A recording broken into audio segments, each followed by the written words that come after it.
Welcome to Pigskins and Pageantry, a podcast dedicated to all things SEC football. My name is Wes, and I'd like to invite you to join me, Jesse, and Matt each week as we discuss last week's games, news from around the league, the big games this weekend, and more. And what's up, everybody? It's Wes, and I feel like I say this every week, but it's another crazy week of college football. But once again, we had another one, and who better to talk about it with than the two best co-hosts in all the land? First off, let's start with Jesse. What's going on? I'm feeling good. My anxiety is decreased, which is nice, and just looking forward to a repeat of 2012. It's really cute to listen to an Alabama fan talk about anxiety, isn't it, Matt? So, It really is. What's going on, my friend? It was necessary. The word of the week this week is pain. That's the word of the week this week, because everything that has to do with college football right now for me is nothing but pain. That's where I'm at. There's a lot of pain going on for sure. So bad. And I don't want to get to it right now, but there was a painful hit that I saw this week that was probably the best one of the year, and we'll talk about it a little bit later. Was it So, good? yeah, it's the one you're thinking about. So, Okay, cool. yeah, let's go ahead and get into those games from last week. Always remember, if you ain't first, you're last. All right. Well, from our slate of games last week, the first one that we had was number 5 Texas A&M at Tennessee, and that was won by Texas A&M 34-13. Jesse getting the point in this one. Doesn't matter, but yeah. I mean, it might. So It's talked early about, yet. It can still matter. There's so many bowl games coming up. So many. There's so many That's points fair. out there. So, but yeah, I mean, A&M, another solid performance. I'm not really sure from your perspective, Matt, how you thought about this game and the fight that Tennessee put up. I mean, was this kind of what you expected, or were you disappointed? I mean, to be completely frank with you at this point, the fact that we didn't get blown out 52 to whatever, it is what it is.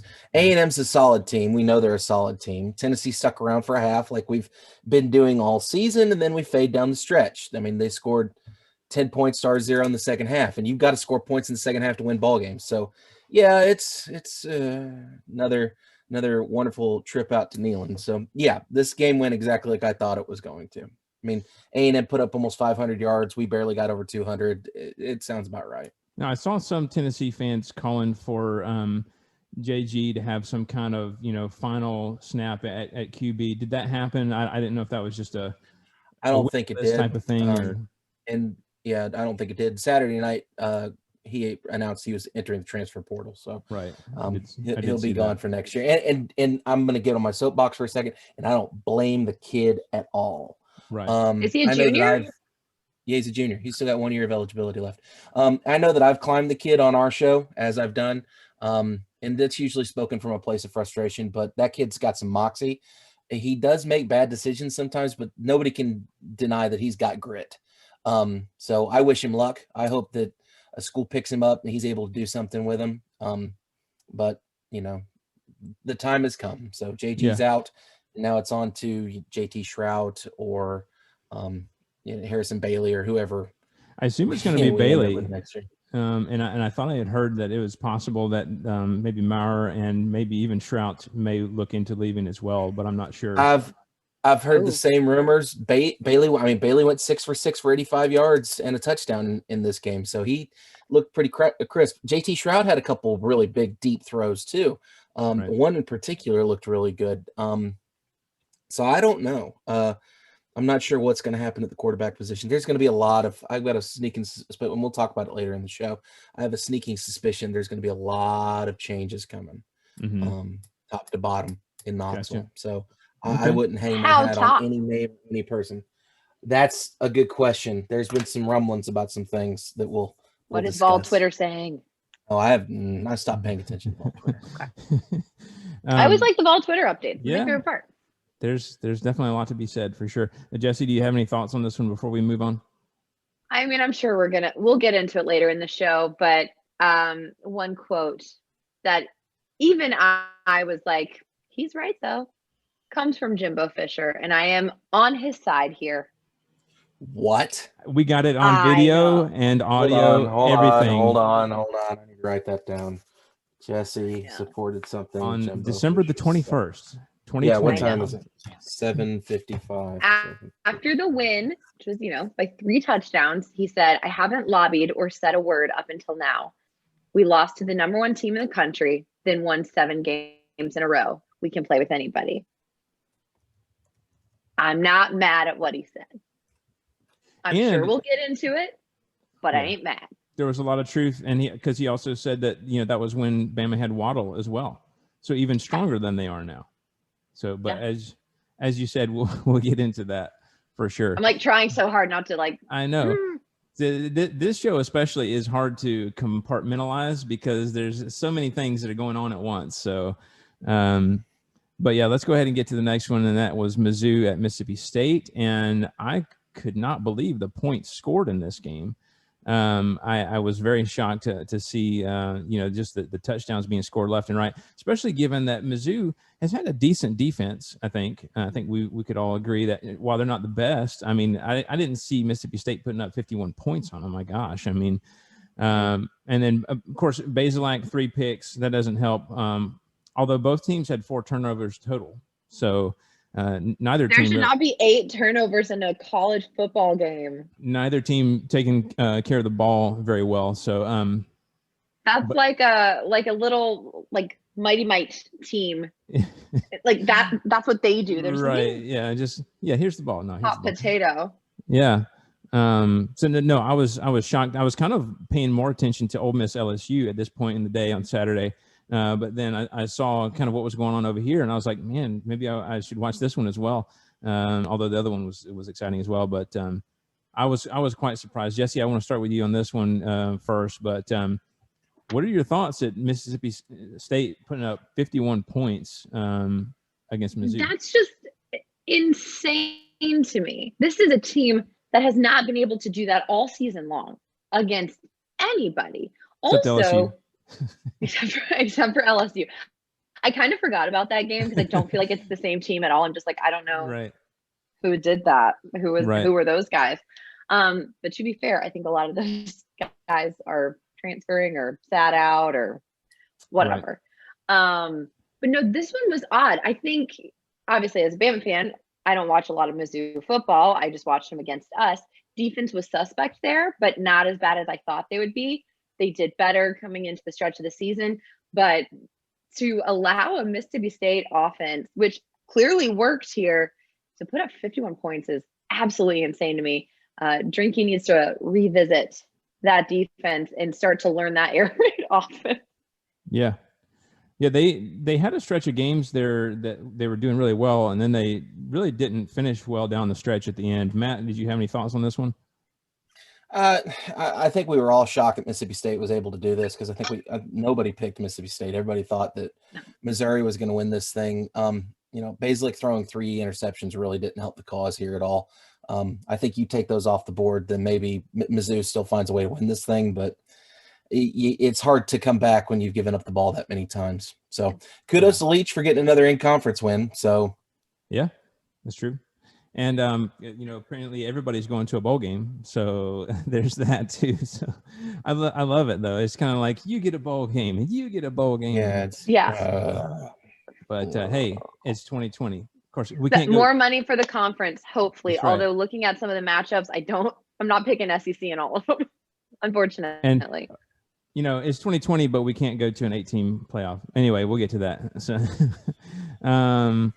all right, next we had Ole Miss, like I was saying, at LSU, and this one was just an offensive slugfest as well. Again, I neglected to mention the last one. Nobody got the point. I think you alluded to that, Matt, or somebody did. No, did. And nobody got the point in this game either because obviously we all didn't have faith in LSU.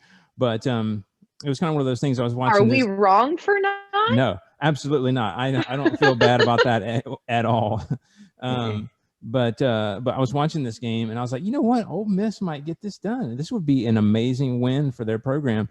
And then Ole Miss defense strikes again. And I don't even remember who the receiver was for LSU, but he caught the ball, bounced off like three guys who didn't wrap up, of course, and just, strolls into the end zone for the go-ahead touchdown. And I'm like, this is why. This is why. So I don't know. You got an offensive man at the helm at Ole Miss, but somebody's got to do something about that defense.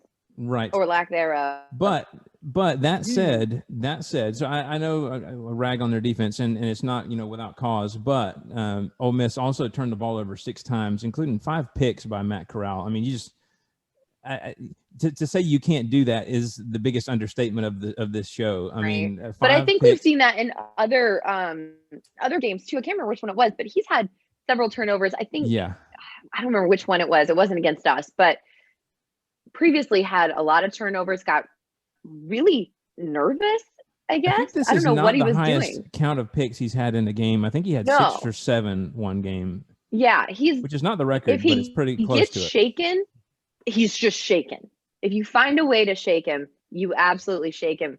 And that is not a good thing. When he's on, but you cannot have Jekyll and Hyde at quarterback. It's really weird, the relationship between he and Lane Kiffin, because when that starts to happen, it's almost like Lane is like, keep throwing it, kid, whatever. It's like he just doesn't really care.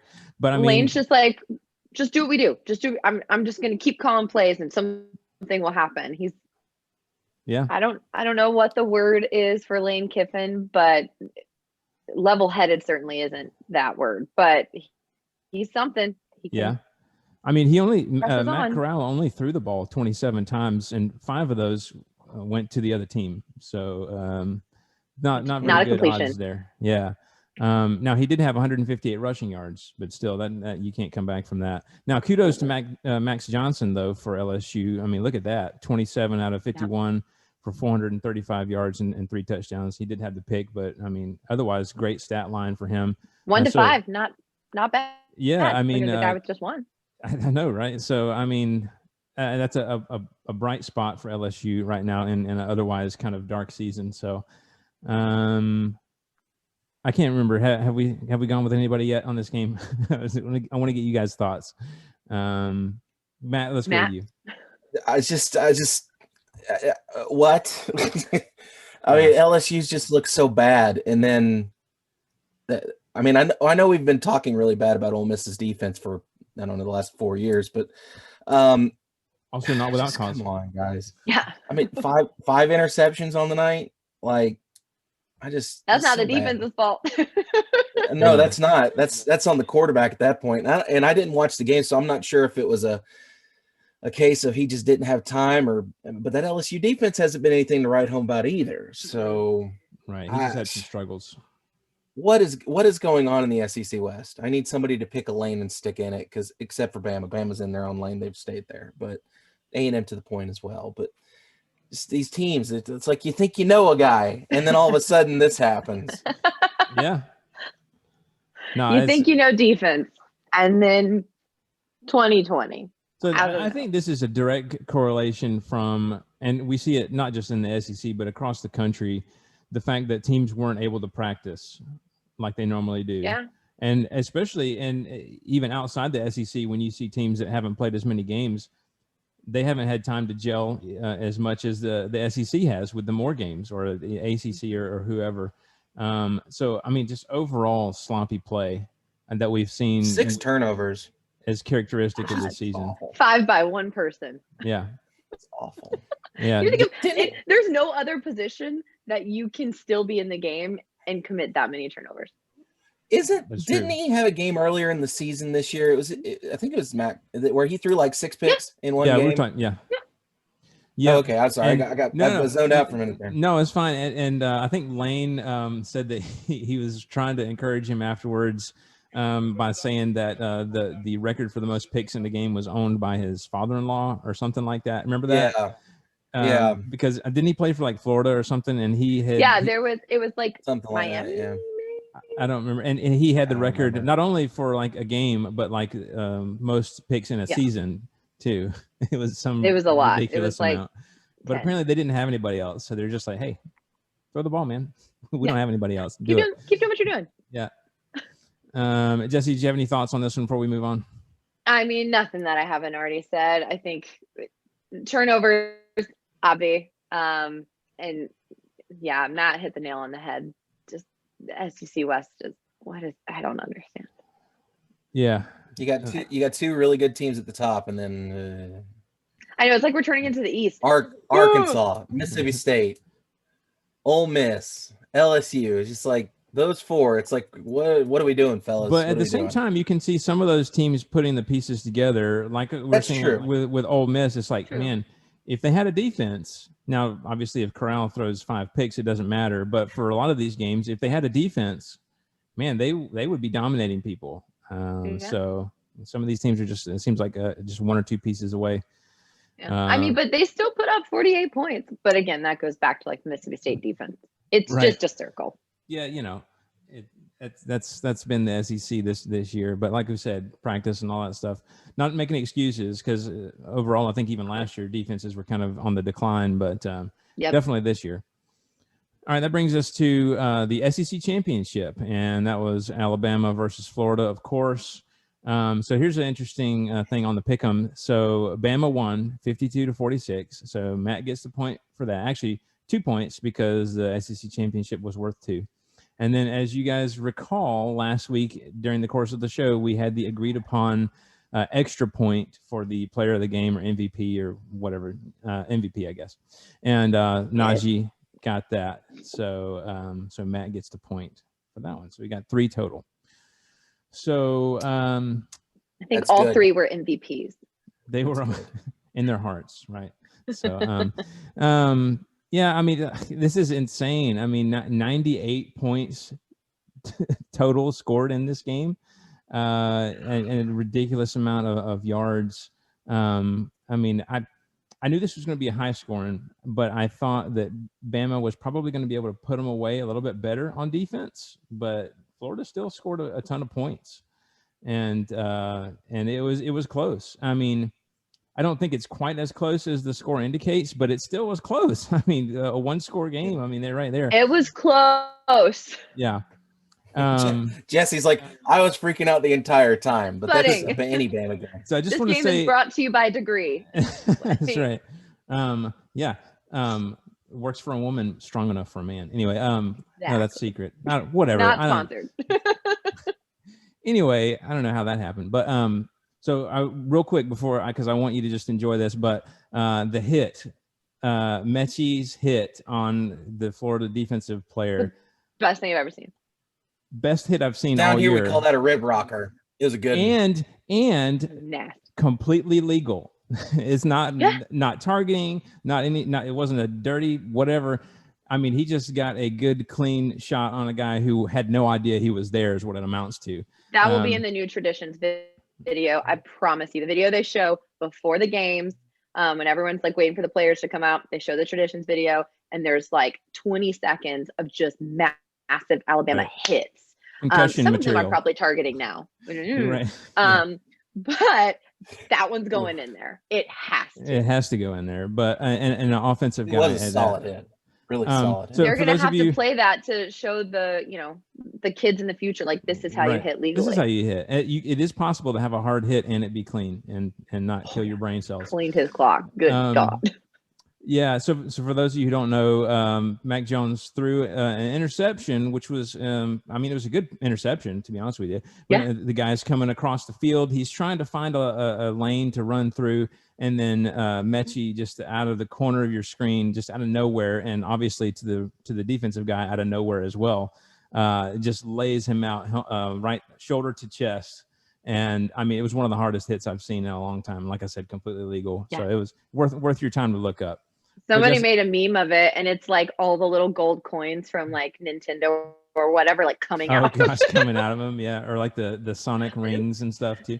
Yeah, it's the Sonic rings. That's what it is. It's okay, that's what that reminds me of. That's awesome. But yeah, Jesse, somebody needs to. Go ahead. Sorry, I was gonna say somebody needs to edit that video to where when the hit comes, it does the when Mario dies sound. Yeah, or just disappears him like in games. It just floats away. I'm sure there's going to be tons of memes that come out of it. Probably, yeah, I'm sure has to. But Jesse, what were your thoughts on this one? On the game or the hit? You pick. It's your time. I have just like a whole page of notes. I think, obviously, as I mentioned earlier, a little nerve-wracking, a little closer than I would have liked. It was Bama's defense. We're gonna have some questions going into the holiday break that we need to answer, because giving up 6 touchdowns, 462 yards to the Gators, not a good look for the defense. Now, luckily, as we've said in several other games, especially the Ole Miss game, our offense showed up, thankfully. But it's going to be difficult, knock on wood, to come against this team. I think we still beat an SEC opponent, a top one, in a tough game. I think they were coming into this game very emotionally charged after that loss to LSU. So I think that kind of grit and emotion helped them. And obviously our defense needs to do a little bit more, or we just need to put Mechie on defense. I don't know. Put him at safety. That's a viable knock option. the chocolate out of people. Dude, just annihilating humans. I think Florida made some crucial mistakes in the first half. Fumble, turning over the ball, not great. They've had some silly penalties on third down stops that could have been really crucial. And you can't have penalties. You gotta execute and do the fundamentals completely right in a game that's big. No shoes. No shoes were thrown. No shoes were thrown. Thankfully, no shoes were harmed in the making of the SEC championship game, right. And we were all very thankful.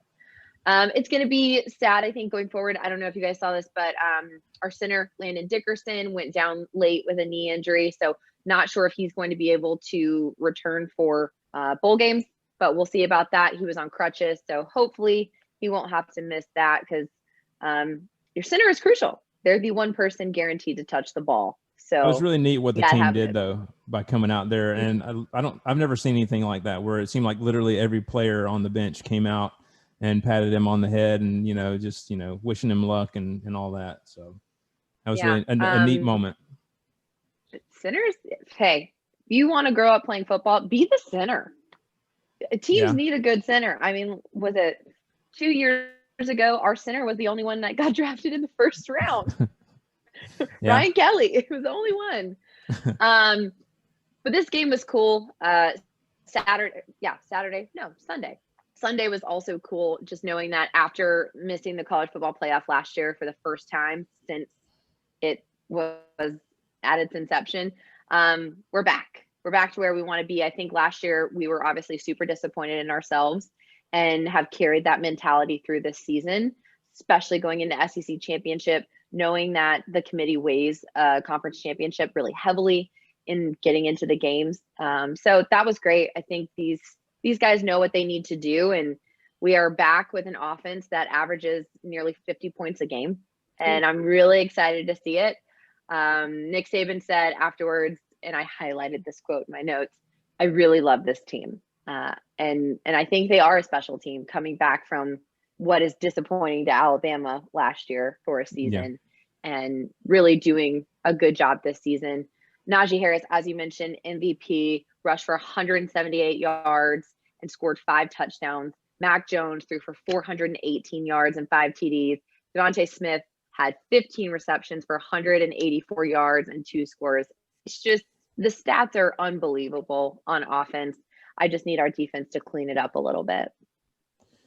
Yeah, it's really interesting to watch, and you wonder how maybe some of it is maybe the defense feels a little bit less pressure to maybe not perform as highly, because they're like, they're going to score. And I don't know how much of that comes into the psychology of it, but I think our defenses are not used to seeing these offenses. Yeah. I mean, if you think about years past, no one's offense looked like this.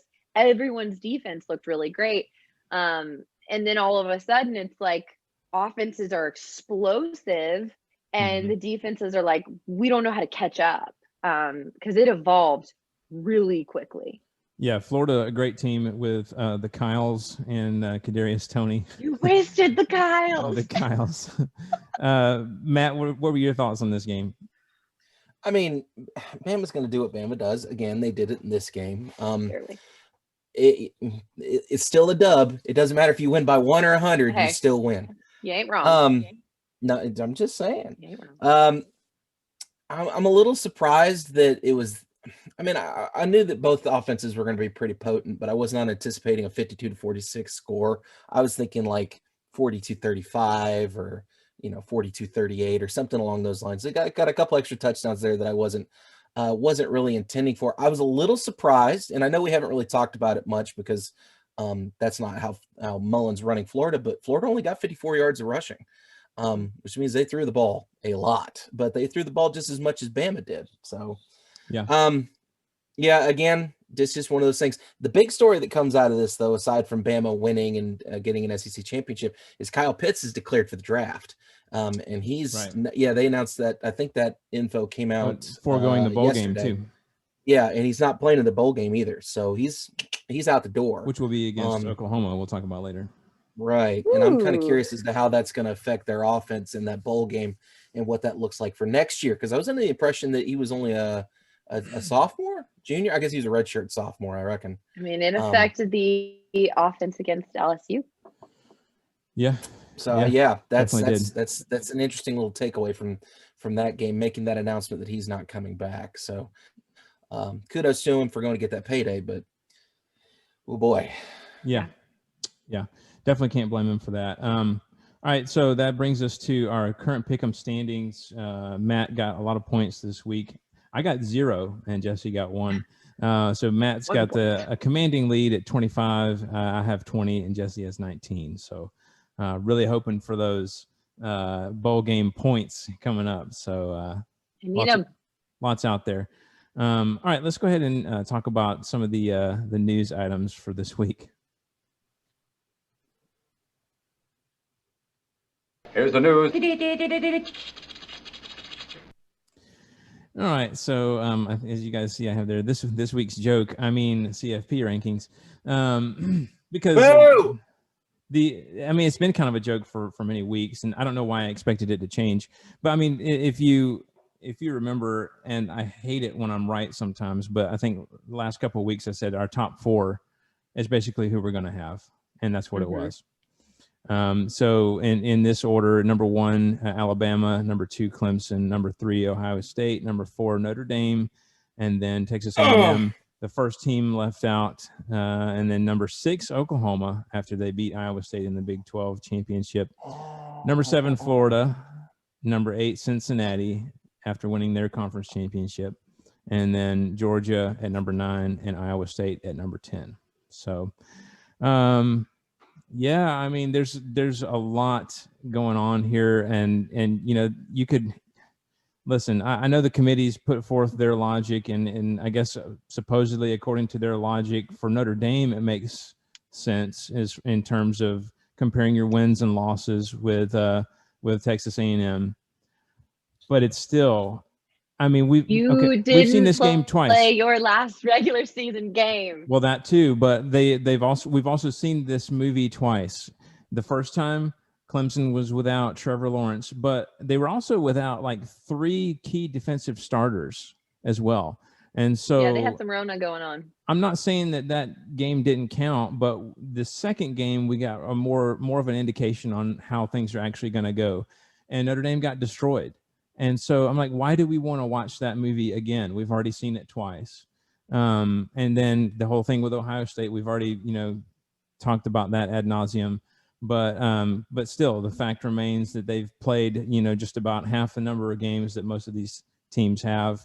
We've talked about name recognition, all the stuff, money talks, all that, ratings, whatever you want to bring into the equation. But Ohio State, whether you want to agree with us or not, got a free pass this year, and they just put them in there. I think they had played, what was it, when the first week that they had even played a game, people had put them in like the top 4 like after their first game. That's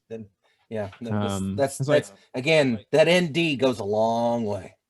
Yeah, well, I mean, No, yeah, we're talking about Ohio State. but you could. Oh, you could I'm sorry, I missed that. But Sorry. you could apply I'm a that little logic old to today. either team, I'm- really, though. I mean, you're right, though. They're the yeah, two I'm teams still that on we tilt always about say. these two teams. Yeah, it's the two teams we're always like they're drinking the Kool-Aid. Yeah. Yes. Yes. Or maybe they're providing the Every Kool-Aid year. for everyone to drink in the committee room. I don't know. But it's if I'm going to go to bat for A&M here. Very out of character for me. I'm in the holiday spirit. Matt's writing it down again a second time. I know. I'm in the holiday spirit. But if I'm an A&M team, and it's just like Jimbo Fisher said, they lost to the number 1 team in the country. 28 points, sure.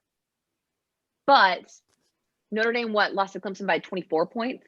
Yeah. Okay. They both have so you're blowout losing. losses.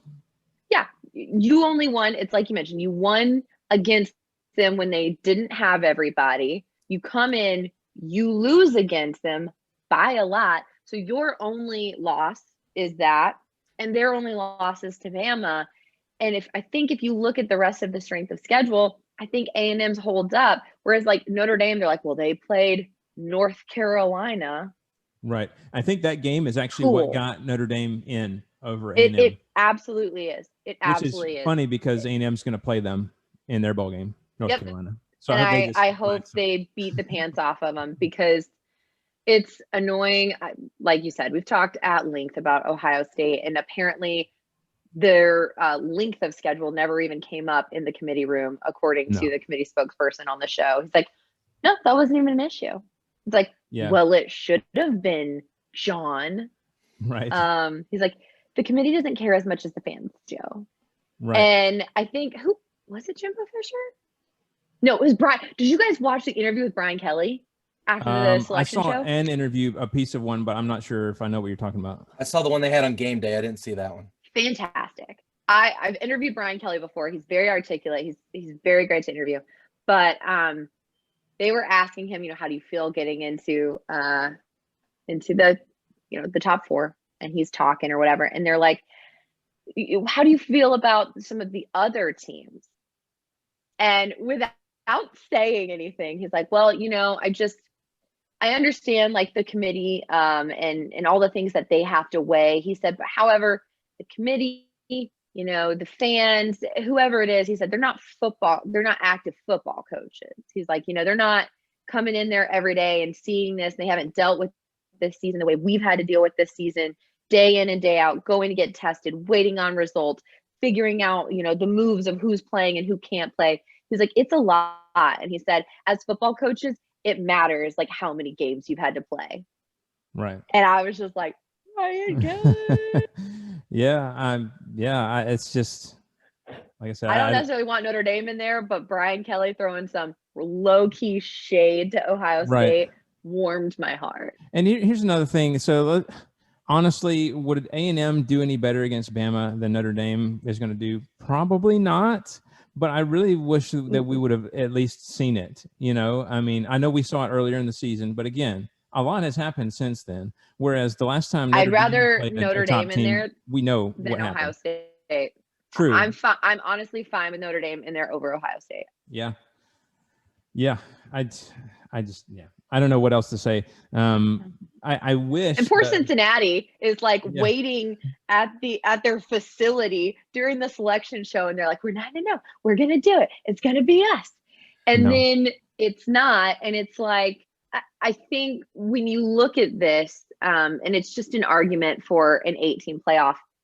If you're not in a Power 5 conference, you're just not getting in at all. And you're not invited to the party. Cincinnati proved that. Yeah, they just proved that. Yeah, it really doesn't matter what you do. I'm sorry, Matt, go ahead. And I was just going to say that's the thing. We've seen it every season for the last 20 seasons. You have a Boise State, you have a UCF, you have a Cincinnati, you have one of these underdog non-Power 5 teams that can't get called to the dance because they're not in a Power 5 conference. And I'm going to go out on a limb here, and I probably shouldn't say this, but you know what? I'm going to say it. Cincinnati has more of a claim to be in the playoff than Ohio State does. You're absolutely right. Say it again for the people in the back. They've won 9 bloody games. Right. Ohio State's played 6. They've only played 2 ranked opponents. And the only reason they played the second one is because that was in their conference championship. So if you're an Ohio State fan and you're watching this video right now, I want you to listen really closely because I'm about to drop some truth on you. You don't deserve to be in the freaking playoff. Done. Yeah. Send that tweet because it doesn't make sense. It doesn't. 6 wins. You've played half of the games as everybody else. And I know last week I played devil's advocate, but that was last week. That was before this crap got real. Let's be honest here. How do you roll off? Well, hold on a second. Let me find the dadgum thing. Stupid. 7 straight SEC wins. Some schools haven't even played 7 games. If you want to pick the 4 best teams, we're one of them. Jimbo Fisher said that. Jimbo Fisher was 100% correct. Ohio State does not belong in there. Notre Dame should be not in there as well, probably, because they got nuked by Clemson the second time they played them at full strength. Right. It should be Bama, Clemson, Texas A&M, probably Oklahoma. I was surprised at Oklahoma. Was I the only one that was surprised they snuck in at 6? I was surprised. I mean, I feel like the 5 and 6 slot for the committee is just kind of like paying lip service to make people feel good. Because, I mean, you're not in the playoffs. So it's kind of like, oh, yeah, but you're at 6. That's such a privilege. No, I mean, it doesn't matter. Not really. I mean, other than maybe what bowl game you get. But I have the Brian Kelly quote. Sorry, because I want to do it justice. He's talking. They were asking about like people questioning their legitimacy to be in the playoffs, and he said, "We've got 2 top 15 wins. We've got a win over this Clemson team that was number 1 in the country. I don't know that anybody has a resume that has those 2 wins, and we've played 11 games. That matters. Playing 11 games, testing your team week in and week out. I think." In my mind, puts us as without question as one of the top 4 teams in the country. And that's only part of the quote. He like I said, goes into why that matters as a coach, and it might not matter as much to the committee or whatever. But I like the salty shade there. I don't necessarily agree with the rest of it, but I like the salty shade. Yeah. I think it's really sad. Like, and you made the point just now that if you're in a group of 5, if you're a group of 5 team, you're not invited, and it doesn't really matter what you do. And am I saying that they deserve to be there? I don't really know, because I mean it's really hard to compare those schedules, especially this year. But they deserve the chance, which leads to you need to have an expanded playoff. And in a year where we've just thrown everything out the window, every rule that we've come up with, whatever, we're just kind of experimenting with whatever. I really wish that they would have had the same attitude towards the playoff system that they had towards teams like Ohio State, which is basically like, I think they're a really good team in the eye test. Let's put them in the playoff and see what happens. Like if you're going to have that attitude, then why not just, apply that attitude to the system and say, look, 4 teams isn't going to get it done this year. We got to go to 8. This would be the perfect opportunity to it. But the way it seemed like that was never even a part of the equation. Like they never even really thought about that seriously anyway. It doesn't fit the paradigm they're trying to create. I mean, look at the matchups you would get if you did an 18 playoff. You'd have Bama versus Cincinnati in the first round. Bless them, Cincinnati, because that would have annihilated lots of money though. But they got the chance. Still would have been a shot. And anybody on any given day, if the brakes fall the way they're supposed to, even a Cincinnati can beat a Bama. It is possible. We've seen it. We've been beat by Utah. I mean, yeah. Well, Utah had a really good team and good coach that year. So Clemson would play Florida. That would be a great matchup. Ohio State would play Oklahoma. Again, I would like to see that just to see if Oklahoma can beat the tar out of them. And then you'd have Notre Dame, Texas A&M for the 4-5 spot. That'd be good. Like all 8 of those games, or all 4 of those games, are great matchups.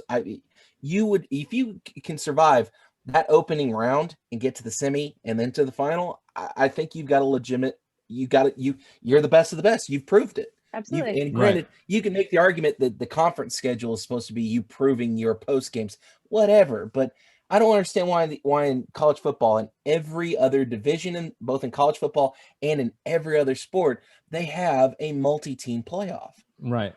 Well, and I've heard a lot of people with the argument that, that makes the games during the season not mean as much. And I might be able to see that a little bit, but it still doesn't matter because the games at the end mean so much to a broader group of teams. Right here, right. You have you make more money spread across the country who all have their fans interested in this game, whereas you only have the top 4 now. And you know what? You got teams like Florida at number 7, where you got Kyle Pitts is going to forego the bowl game and get ready for the draft. If their team is still in the playoff conversation, he's still playing. He's not going nowhere. He's still playing. Yeah. They're willing So to it make keeps people in the exceptions game. by taking the Rose Bowl and putting it in a completely different city so Mhm. more fans can be there. Right. They're willing to change those rules, but they're not willing to be like, you know what we could do? Make more money and just let other people play. It seems The like amount a of money, no-brainer. Weird. the amount of money that they leave on the table every single year by not expanding the playoff is mind-numbing, because you would make so much just off the TV rights alone. Right. Those 4 games would be, you would see astronomical. Well, maybe not the Bama Cincy game, because that probably not. But then Cincy again, fans would be so happy. They'd be so But then cool. again, Cincinnati's a big media market, I think. Aren't they top 10, top 15? They'd be a top 40 for sure. Yeah, well, they're up there, but I mean, it doesn't make any sense. Well, and look at the I don't geography. understand what You're spread across, most of the over. country here. So you've got, people from all over interested. I don't. I mean, we've already said it. I don't know what it's going to take for them to wake up and make this decision to just, broaden it to 8 teams. It seems like a no-brainer. This was the year. If this wasn't the year, I just don't know if or when they do it. Yeah, there's a lot of things they got to look at going forward. All right, next we had so LSU, as we were talking about before the show, LSU and Vandy, the only SEC teams that did not get a bowl selection or invitation. But well, I guess LSU could have, but they revealed that they had a self-imposed bowl ban.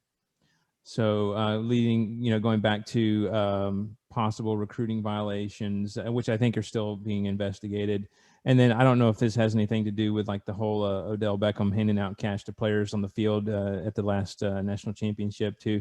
There's a lot going on there that they have to look at. So not to mention a very poor season that they may have just wanted to forego this game and kind of spare themselves that game and having to deal with that. That might have been part of it too. I don't know. Did you guys have any thoughts on that before we move to the next one? Let the kids go home for Christmas. Yeah. They've been through a lot this year. So LSU has been through quite a bit. The next point I know you're happy about, Jesse. Why don't you tell us a little bit about Sark and some of the latest news on him? So it has come out that Steve Sarkisian, for those that don't know, our offensive coordinator, has turned down a call from Auburn and is getting a contract that I think I said was up to 3.5 mil to stay at Bama. So the time when everyone starts to steal Bama coordinators has begun, but luckily Sark has seen the error of his ways and is hopefully staying. I think you guys would be okay if somebody picked up Golding. Yeah, I was about to say, which Bama coordinator is not going anywhere? Your defensive coordinator. Yeah. Not this year. Accurate. Just saying. Which, okay, so if you're Auburn, right, and I'm not even, obviously I'm not an Auburn fan, but all these names are kind of coming and going, slipping through the fingers, and I just got to think, if you fired Gus Malzahn to go with Kevin Steele, what are you doing? Like, I don't understand that decision. You have a buffer year, maybe, and then you hope that someone else. Oh, you know who they could get? Will Muschamp. They could get Will Muschamp. Stop it. Stop it right now. He's making his way through the SEC. If Auburn pulls the trigger on this Kevin Steele deal, this will be the most outrageous coaching. This will be the most ridiculous coaching debacle since the Tennessee one a couple of years ago. Schiano, because I thought that was an absolute media frenzy. Just the fans were just all over the place. Yeah, Auburn will melt down. Like it's just, I don't understand how you can fire the Gus Bus and go with Kevin Steele. How do you fire and not have somebody locked in? I mean, that was my thought, is that if you're going to get rid of him, surely they have somebody lined up waiting in the wings. Were they banking on Sark without talking to Sark? I'm wondering if they don't have somebody lined up and they just can't say anything till after the bowl games are all played. I'm wondering if that's the case. I mean, because I'm wondering if it's an already active coach who said, I'm not saying we can't say anything until after bowl games. Who? Yeah. So listen to this. So week. here is Kevin Steele's head coaching record when he was at Baylor University from 99 to 2002. His record was 9-36. Or I think after all the mess with them, the different games and stuff, I think it was actually 1-31. I think I'm actually just looking at an article I just found. Didn't they have some recruiting violations or some sort of Title IX issues? I think I don't know. That's when that's what it was. I think that's when that was. Yeah. Really bad ones. Yeah, not good. Or I'm sorry. So his record was 9-36, 1-31 in the Big 12 conference. So the 1-31 is in conference. So conference play that you know who matters that one was against? Kansas. Probably. Oh man, I always think about dust in the wind when you say that. Anyway, Yikes. But oh my gosh, I'm not hating on the guy because I know especially at that point in Baylor's history is been kind of tough, but that's a bad record. And Gus's record is better than that. I won't understand it, and I think a lot of Auburn fans are going to be very unhappy if that's what they go with. If that's I don't know. You want to see an empty Jordan Hare next year? Hire Kevin Steele, because they're not going to come out for that. Nope, they're not. I'm sorry, they're just not going to. Yeah. All right. Too hot for that. All right, so we talked about it a little bit earlier before the show. Tennessee withdraws from their bowl game with West Virginia due to COVID-19 cases. Now, Matt, before we got started on this, you said I don't want to talk about this because I'm gonna go on a rant. So, do you have your thoughts collected for your rant now, or what? How are we feeling? I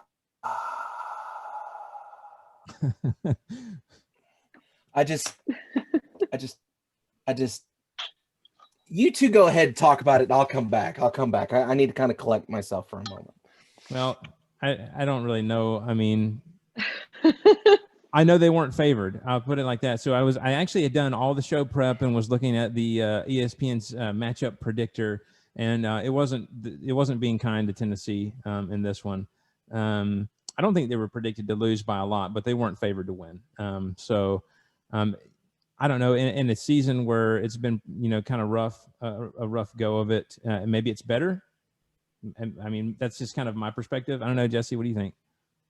Yeah, I mean, I would have picked West Virginia to probably win it.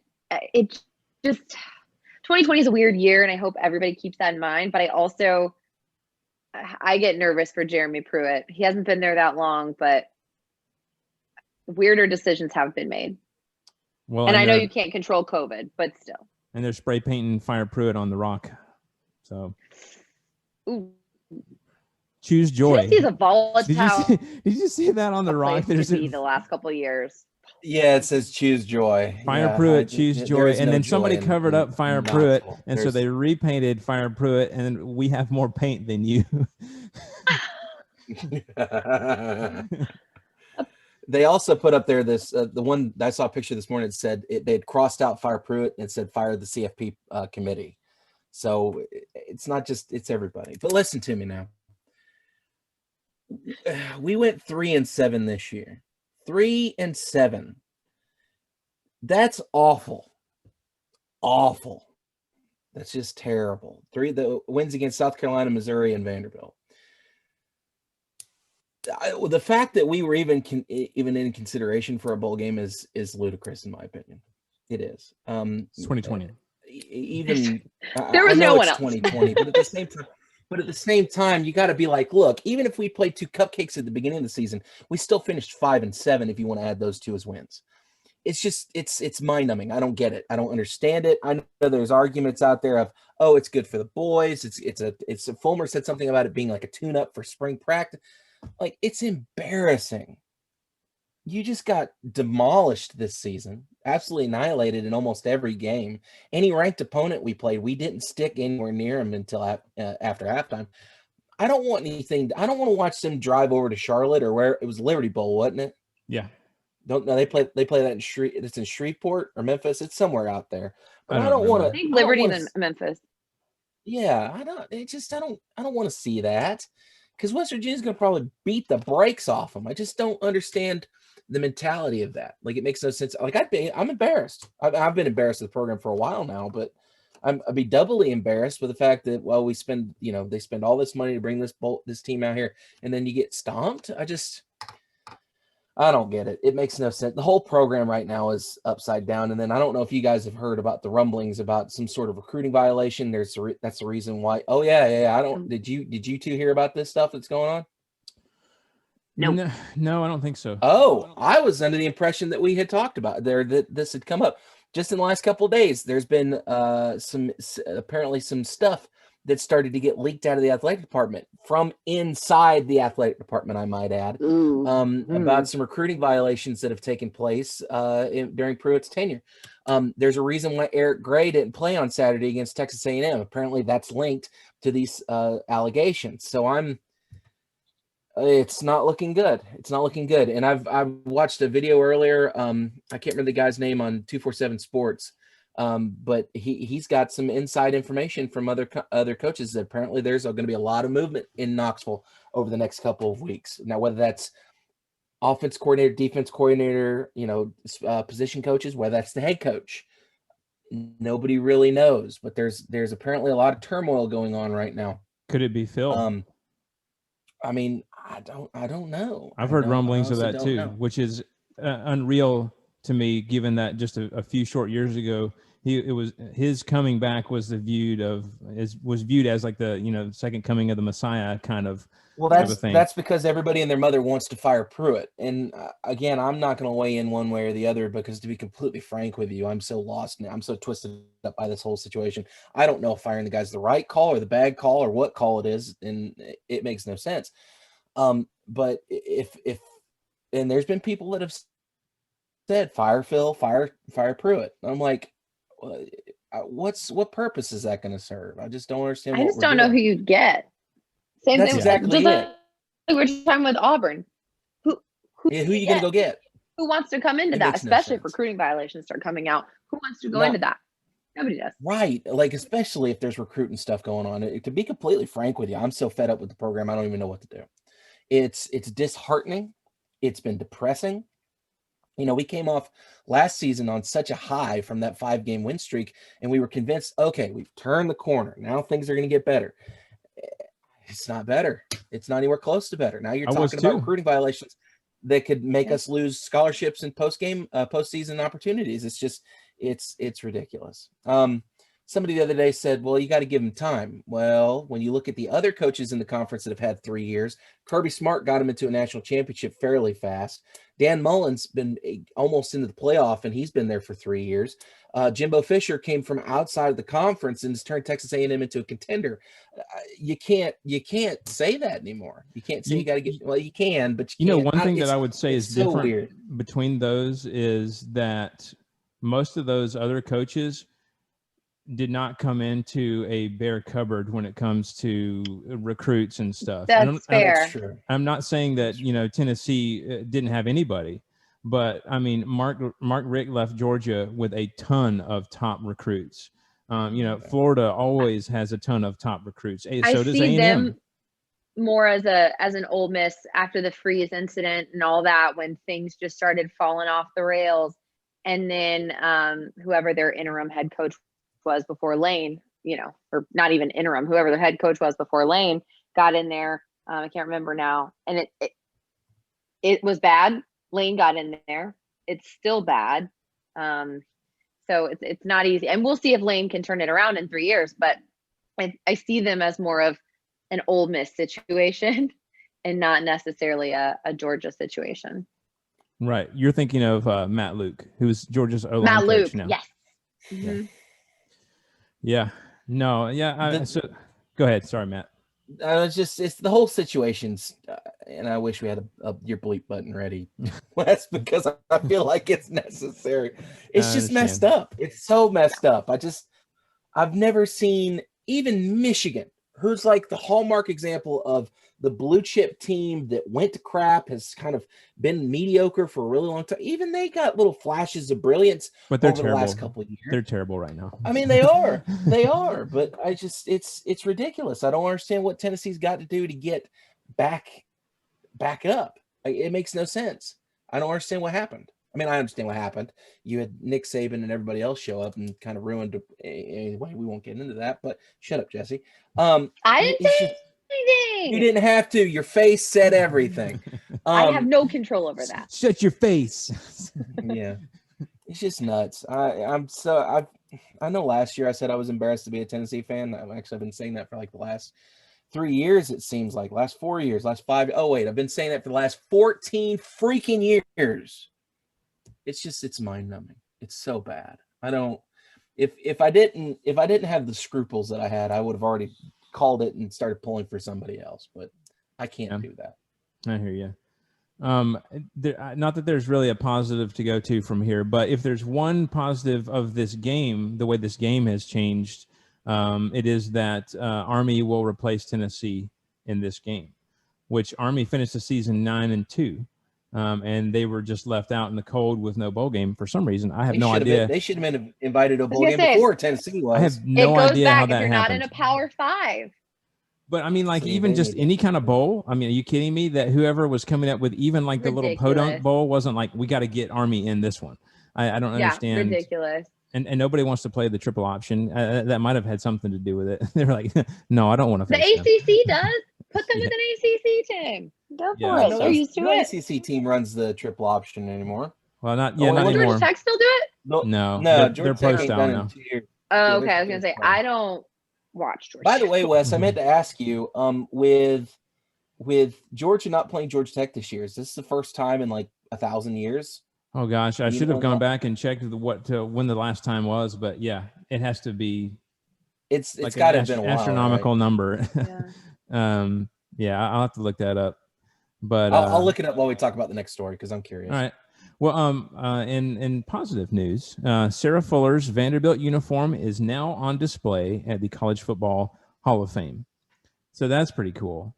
Have either of you ever been to the College Football Hall of Fame in Atlanta? I went for my birthday a couple years ago. It's awesome. You should. I have not gotten a chance to go. I feel ashamed because it's in my home state and I haven't been there. Dude, both of you need to go because it's really, really cool. Yeah. I know. I've heard great things. I just haven't popped over there. Definitely going to have to go. By the way, can I just say that the videos of ours that get the cruelest comments are the Sarah Fuller ones, and you guys need to stop. There, I said it. I've had enough. Have people been talking bad about Sarah Fuller in our YouTube comments? Occasionally, yeah. There's some people were giving her a hard time about masculinity ruins the party again. Yeah. Or even sometimes and it's like completely innocent stuff too. Like it's not like we're saying, yeah, she's way better than those other men kickers. She's so good. Put her on scholarship. Yeah. No, it's just encouraging as a female. It's encouraging to see someone that looks like you playing. I think it's awesome. It's awesome to see that. And if you feel scared in your little man head that girls are going to take over football, like, get over it. Well, especially it's cool for you to see that, and then so for me having a daughter who one day maybe she wants to kick a football or play football or whatever. For somebody to she wants to be a safety, which I've seen her. She could. Yeah. She's little, but she could. She's not that little. She's like 6 foot tall. Yeah. I was talking about your daughter. Oh yes. Sorry. Yeah. No. My daughter's not 6 foot, Wes. My daughter's not 6 foot tall. Sorry, I thought you were talking about Sarah Fuller there for a second. But yes. Thanksgiving. Yeah, growth spurt. I mean, it was all the turkey. Now, but she's 7, but she is 6 foot. But yeah, I mean, if she wants to do that, then I think it's awesome to have somebody like this who's blazing the trail. And I think we're just going to see more of this, and it's going to be awesome. And I can't wait for it. So, I don't understand what place you're coming from to throw shade. No one is saying she is at all the best kicker out there. No one said that. She came into a terrible situation. She did what she had to do. She made some PATs, or maybe it was field goals. Can't remember. She made 2 PATs in the last game. PATs, that's what it was. Yeah, and it's just encouraging that as a female, of any age, you can see someone out there that's doing something that most people say girls can't do. I think we're at a really great spot in our world to be able to start seeing those things. It's hard enough when a female is on the sidelines of a sporting event. People question and think that they're not good enough and they're dumb and that someone's just feeding them the lines in their ear. And that's so not the case. And you see so much hate. There's actually a really great video out there of like men reading tweets from the internet to these female sportscasters. And these men can't even do it. They're like, I don't even want to say this. And they're like, say it to me. I've already read it. Say it. And it's just like, these are not things that you would say in front of your grandmother. So goodbye. Right. No, I hope to the people that talk like that, I hope you either don't have daughters or do not talk to them that way, because it's horrifying. That's But the here's sad the kicker, part. is they won't talk that way to someone, an actual person that they're looking in the face. No. Because when people get behind a computer, they turn into these fake internet tough guys. That's the way people work. That's the way they've always worked. And that's the way they're going to continue to work. But here's the fact of the matter. There is zero reason for any man, and this is coming from a guy, there is zero reason to say something derogatory, inflammatory, or that breaks somebody down based on the fact that they're a woman. It's stupid. There's no place for it, and there's no need for it. So she's a woman. She kicks the ball. Why are you getting your panties all up in a twist because a girl wants to kick a football? That's so stupid. It's idiotic. Just speaking to that point a little bit more, and you really just kind of said it, is like, you know, kicking a football is not like kicking is not like a motion that is unique to a man. You know what I mean? It's like, it doesn't even make sense. Like, it's like anybody can kick a football. It doesn't matter. Also, just to point out, in case anyone had forgotten, our women's soccer in this country, hell of a lot better than the men's. And that's true. That's absolutely true. I've watched them from, honestly, I love watching the team put that out there, because they're so good. They're fantastic. Fantastic individuals and athletes. Yeah. And you never see any of them, if a guy wanted to come on their field and be like, hey, can I kick this ball? They'd never be like, ew, guy, you want to. Anyway, so if you're watching this, soapbox over. We just turned into woke center, guys. Let's move on. Hit the like button, because it's funny. There's like even little passive aggressive stupid stuff, like just they'll unlike it or they'll dislike the video. Like the other videos, like maybe we won't get a like or whatever, but like people will go out of their way to push the dislike button. I'm like, really? It's like, and again, perfectly innocent. We're just praising somebody for doing something really awesome, and they're like, I don't like that. So like, I just don't understand. No, like women. I will never understand that. Anyway, I didn't really have an opinion segment this week, but I think we just kind of had one. Yeah. So anyway, all right. Yeah, there it was. There it was. Let's get a little bit of listener feedback that we had this week. You want answers. I want the truth. You can't handle the truth. All right. So one of the questions that I posed this week in our social medias was, did the committee get it right? Fully understanding what answers I was going to get.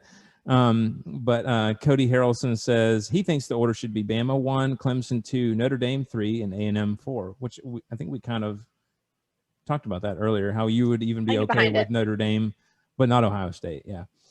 Nope. Maggie says no, quite frankly. Yes. That's all she said. Got it exactly right. I mean, gold star for Maggie. I was going to say, I asked the question, did the committee get it right? And she gave me all the answer that I needed. Nope. So, you didn't ask why. That's right. That's all I asked. So, and then BSD Taekwondo says, no. How did a team that only played 6 games get into the top 4? Obviously, we're in the Big Ten. They're in the Big which is a terrible 10. league this year. So they're poisonous acorns. I don't know. So again, I'm not going to get into it anymore, but I include stuff like this because it's not just us who think this. You have people across the country who can see it. It's perfectly plain to everyone's eyes, but the committee can't or won't see it. So, all right. All right. So as I said at the beginning of the show, tons of bowl games And so we're just going to dive right into them. It's a mess of games, but it's some interesting matchups though. So let's get ready to rumble. Ladies and gentlemen, let's get ready to rumble! All right, the first game that we have lined up here, or the first bowl, and keep in mind, so we are recording this on Monday, December the 21st. So with COVID and stuff, some of this might be completely different by the time you listen to it, but this is our bowl prep show, so take it as you will, and hopefully most of it won't be too altered by the time it's all said and done. The first game was South Carolina with a record of 2-8 in a bowl game. And it is funny. I'm sorry. Was there nobody else? Hold on. Air Force score more or Navy? Versus UAB at 6-3. Matt has just put himself on mute. I'm good now. 2-8, and you're in a bowl game. Do I need to blur out his mouth too? I couldn't tell what he was saying there. So. He turned. Okay. I could be in a bowl game at this point. Yeah. Me, I you, and won 9 0. guys could be in a bowl game at this point, Jesse. I said the three of us, let's start a team, and maybe we'll get a bowl invitation. So, all right. So that is on Saturday, December the 26th at noon on ABC, and that is the Union Home Mortgage. Union Home Mortgage. That's a good one. Gasparilla Ball. I can't even say that. I wish. Are there any South Carolina fans left to watch it? I wish I would have done my research on what that even is, because the name is just so funny. It just cracks me up just reading it.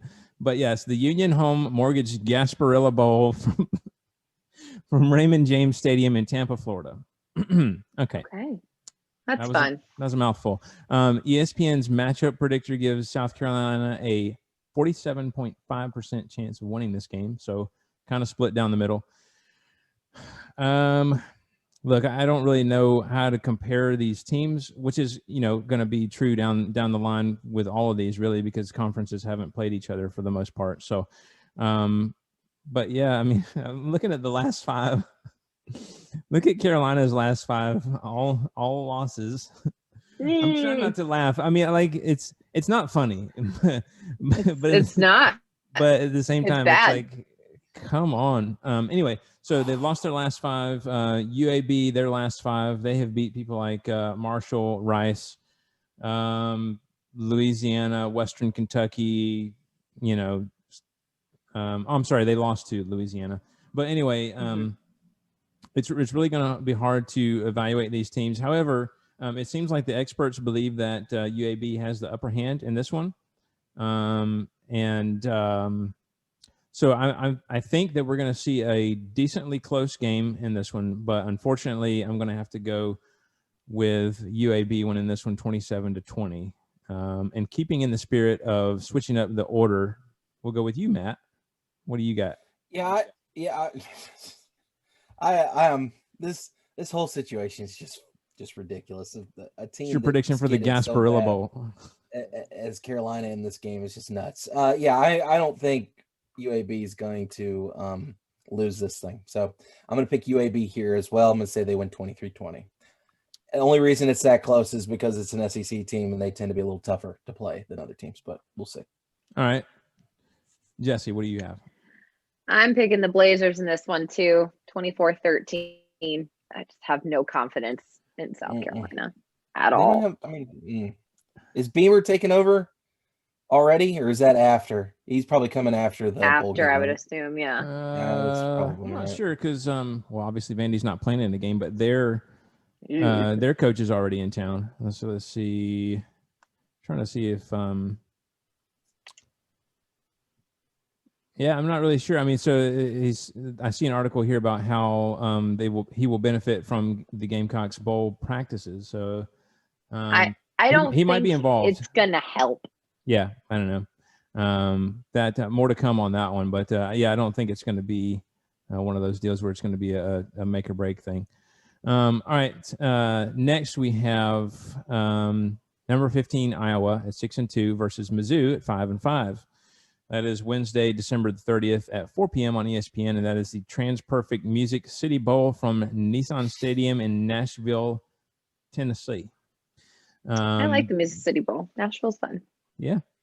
Yeah. The matchup predictor gives Mizzou a 21.1% chance of winning. So not much faith in the Tigers of Mizzou for this one. And yeah, I mean, if you just kind of look at them, I mean, Bazelak, other than his last performance, has been pretty solid this year for the most part. Roundtree, I think he's the leading rusher or running back rusher for Mizzou now. So, I mean, I think that tandem together, I think that gives them a little bit of hope. But I guess Iowa is just a more skilled team this year. I believe that they're going to end up pulling it out in the end. I've got Iowa winning this one 31-20. Matt, what do you have? I was about to pick Missouri. I really was. And then Yeah. I looked at those last 5 games, and you get nuked by Mississippi State. You get nuked by UGA. You barely beat Arkansas. You blow out Vanderbilt, but you barely beat South Carolina to finish out the season. I'm going to have to go with Iowa here. And I think Iowa beats them by 2 scores. So it'll be Iowa 28-14. Okay. Jesse? Keeping with the trend, I am picking the Hawkeyes 28-21. After last week's game, I just don't see Mizzou pulling this one out. It hurts so much picking against the SEC, but I know. A lot of these SEC is not favored. So I'm not really sure how they decided how to line all these up, but SEC's got a tough road ahead for bowl season. All right, next we have number 6 Oklahoma at 8-2 versus number 7 Florida at 8-3. That's Wednesday, December 30th at 8 p.m. on ESPN. This is the Goodyear Cotton Bowl Classic from AT&T Stadium in Arlington, Texas. Matchup predictor for ESPN has Florida is giving them a 42.7% chance of winning. As we said before, Pitt's not playing in this game, so they're down a Kyle. I mean, both of these teams scoring a lot of points per game, and both of them are allowing a decent amount of points as well, but Florida allowing more points per game. So giving up more yards, although they are, slightly edging out Oklahoma for average total yards. But I don't know. I think this is going to be a really close one.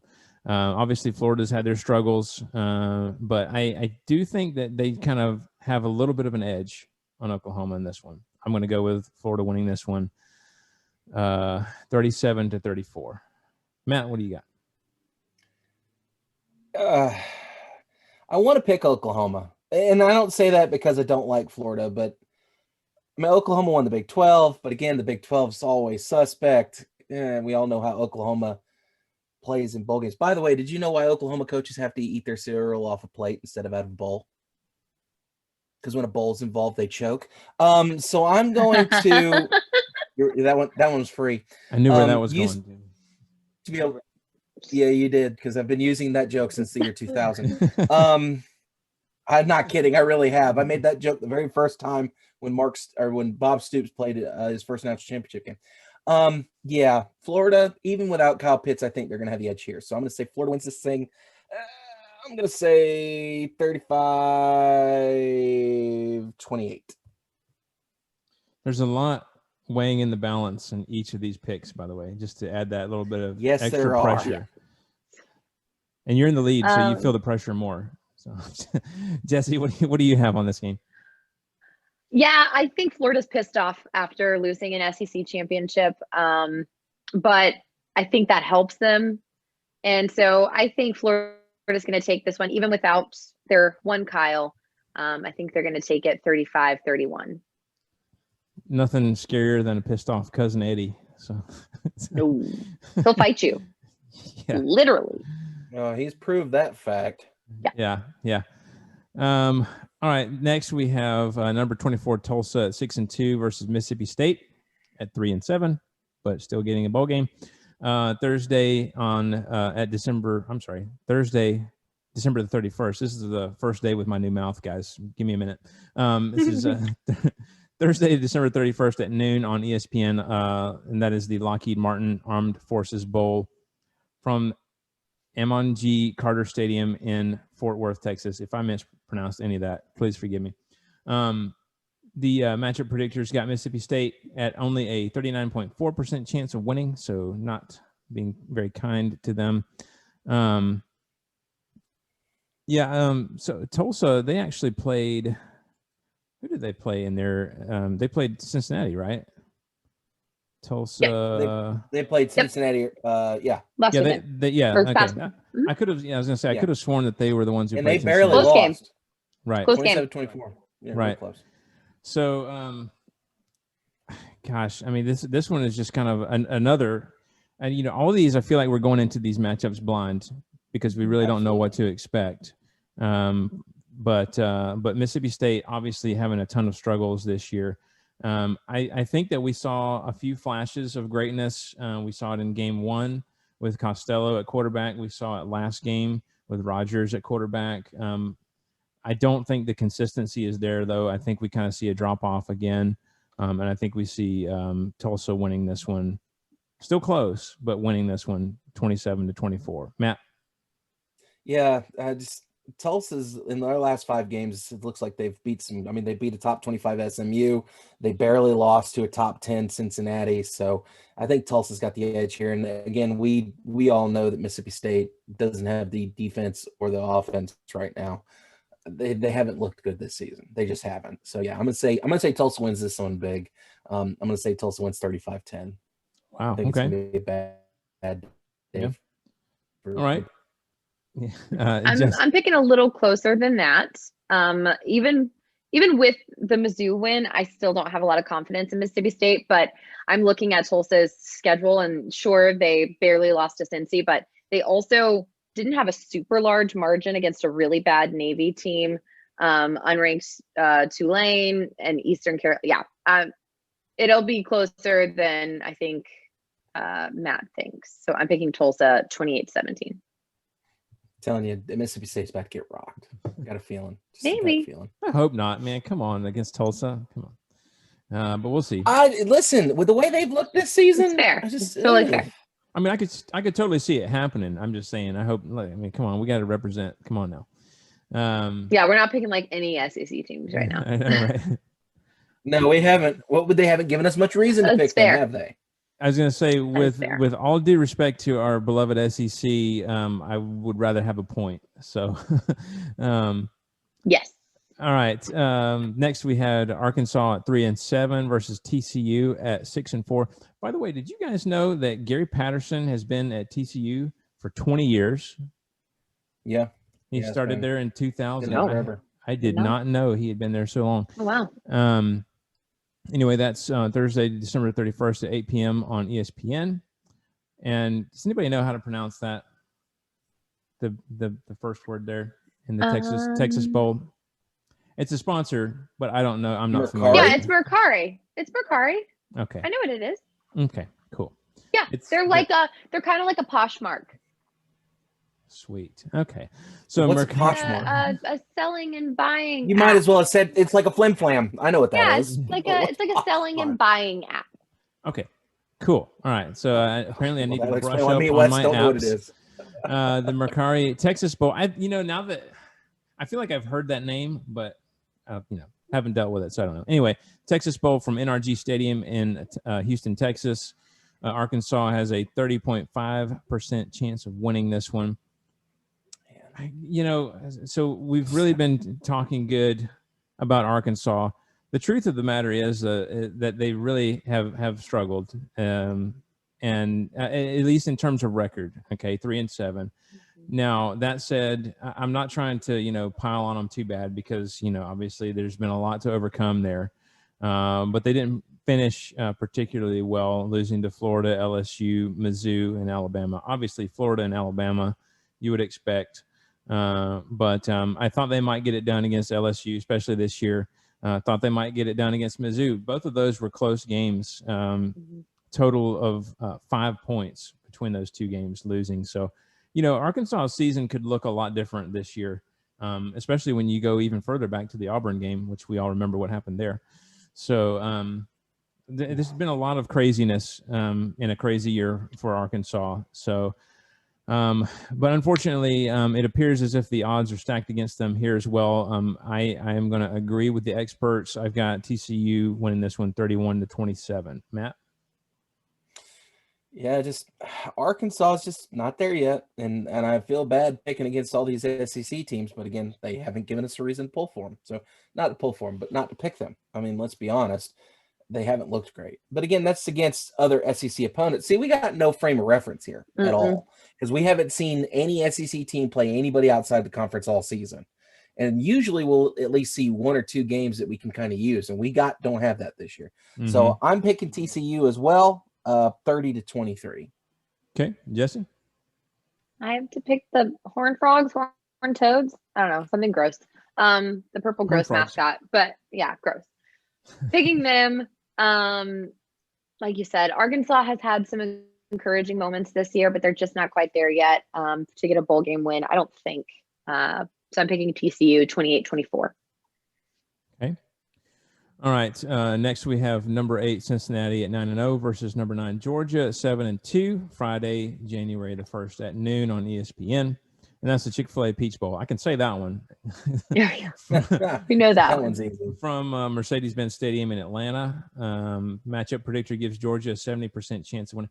Is that the first one that we've had where they favored an SEC team? Yeah, I think so. Everybody else has been so far, at least as we're going through the list here. So, yeah, they've got Georgia with 70% chance. We see a little bit more in the JT Daniels era. And, again, we really don't know what Cincinnati's capable of just because of their schedule. Apparently just listening to people talk, they've got a great defense. They've only allowed an average of 310 yards. Georgia's only allowed 322 per game. I think that's going to be put to the test against our offense. I don't know. I'm not familiar with who all has possibly opted out for this one. And that's going to be the case for each one of these games because, there's going to be nuance to the rosters for each of them in terms of who wants to sit out and et cetera. But I do think Georgia is going to be able to get this one done. And I think it's going to be by about a touchdown. I got Georgia winning this one 28-21. Matt?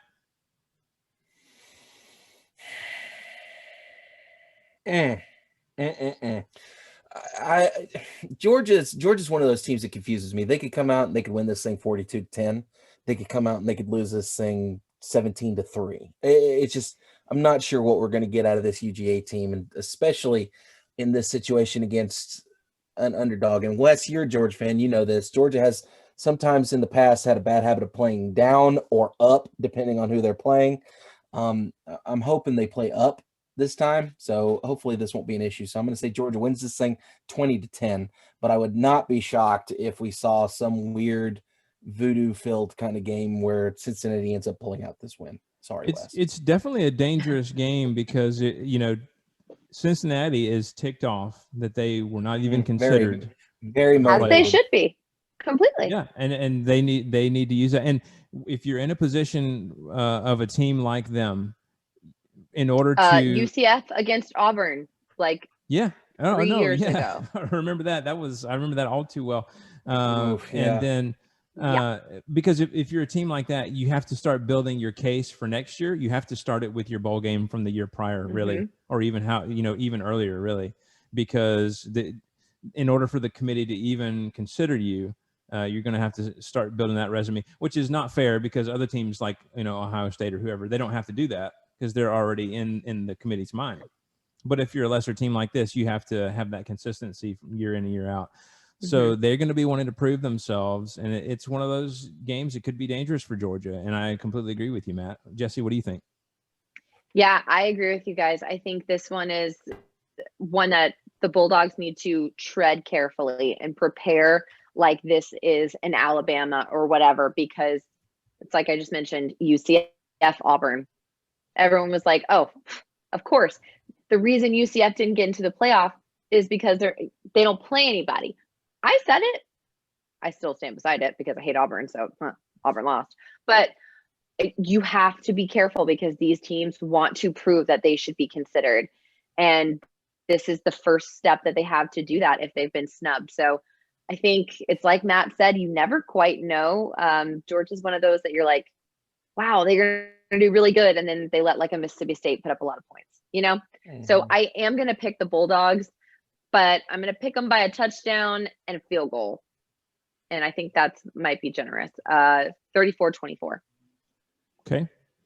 Yeah, I hope that we're able to kind of just put a stop to all that mess early, and because I have the feeling Cincinnati is going to be one of those teams where if you let them hang around, then they also get their confidence up as well. So yeah. if they're hanging around third, fourth quarter, who knows what could happen? So hey, just so we're clear, I changed my score just so the differentials were different. So I'll take it. I said 20-7 here. So. Gotcha. Just I don't want to split points because I had 20-10 initially. I don't do now math. Jesse's saying 34. Gotcha. Just saying.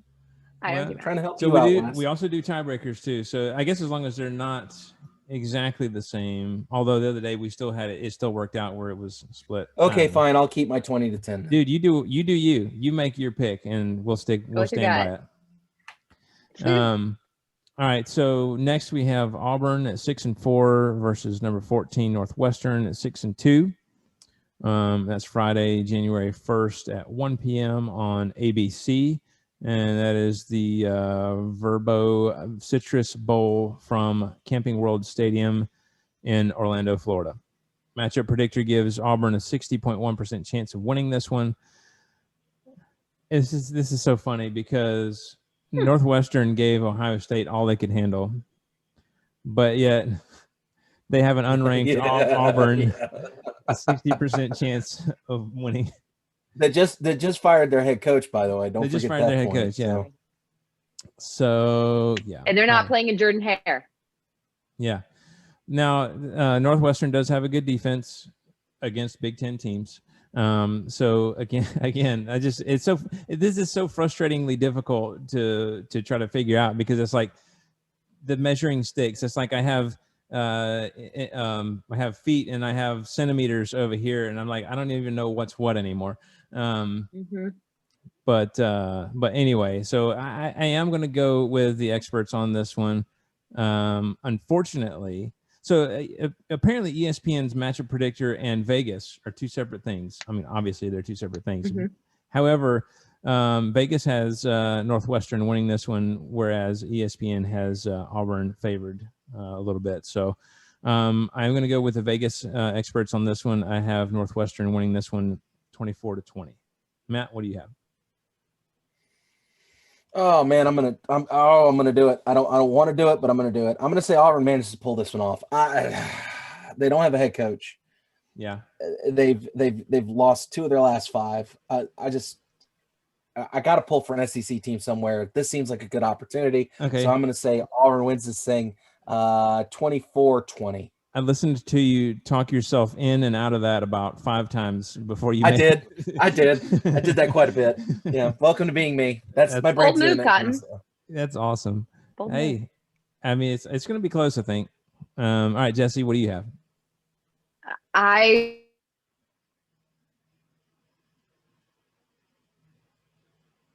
Opposite. I'm picking Northwestern 24-21.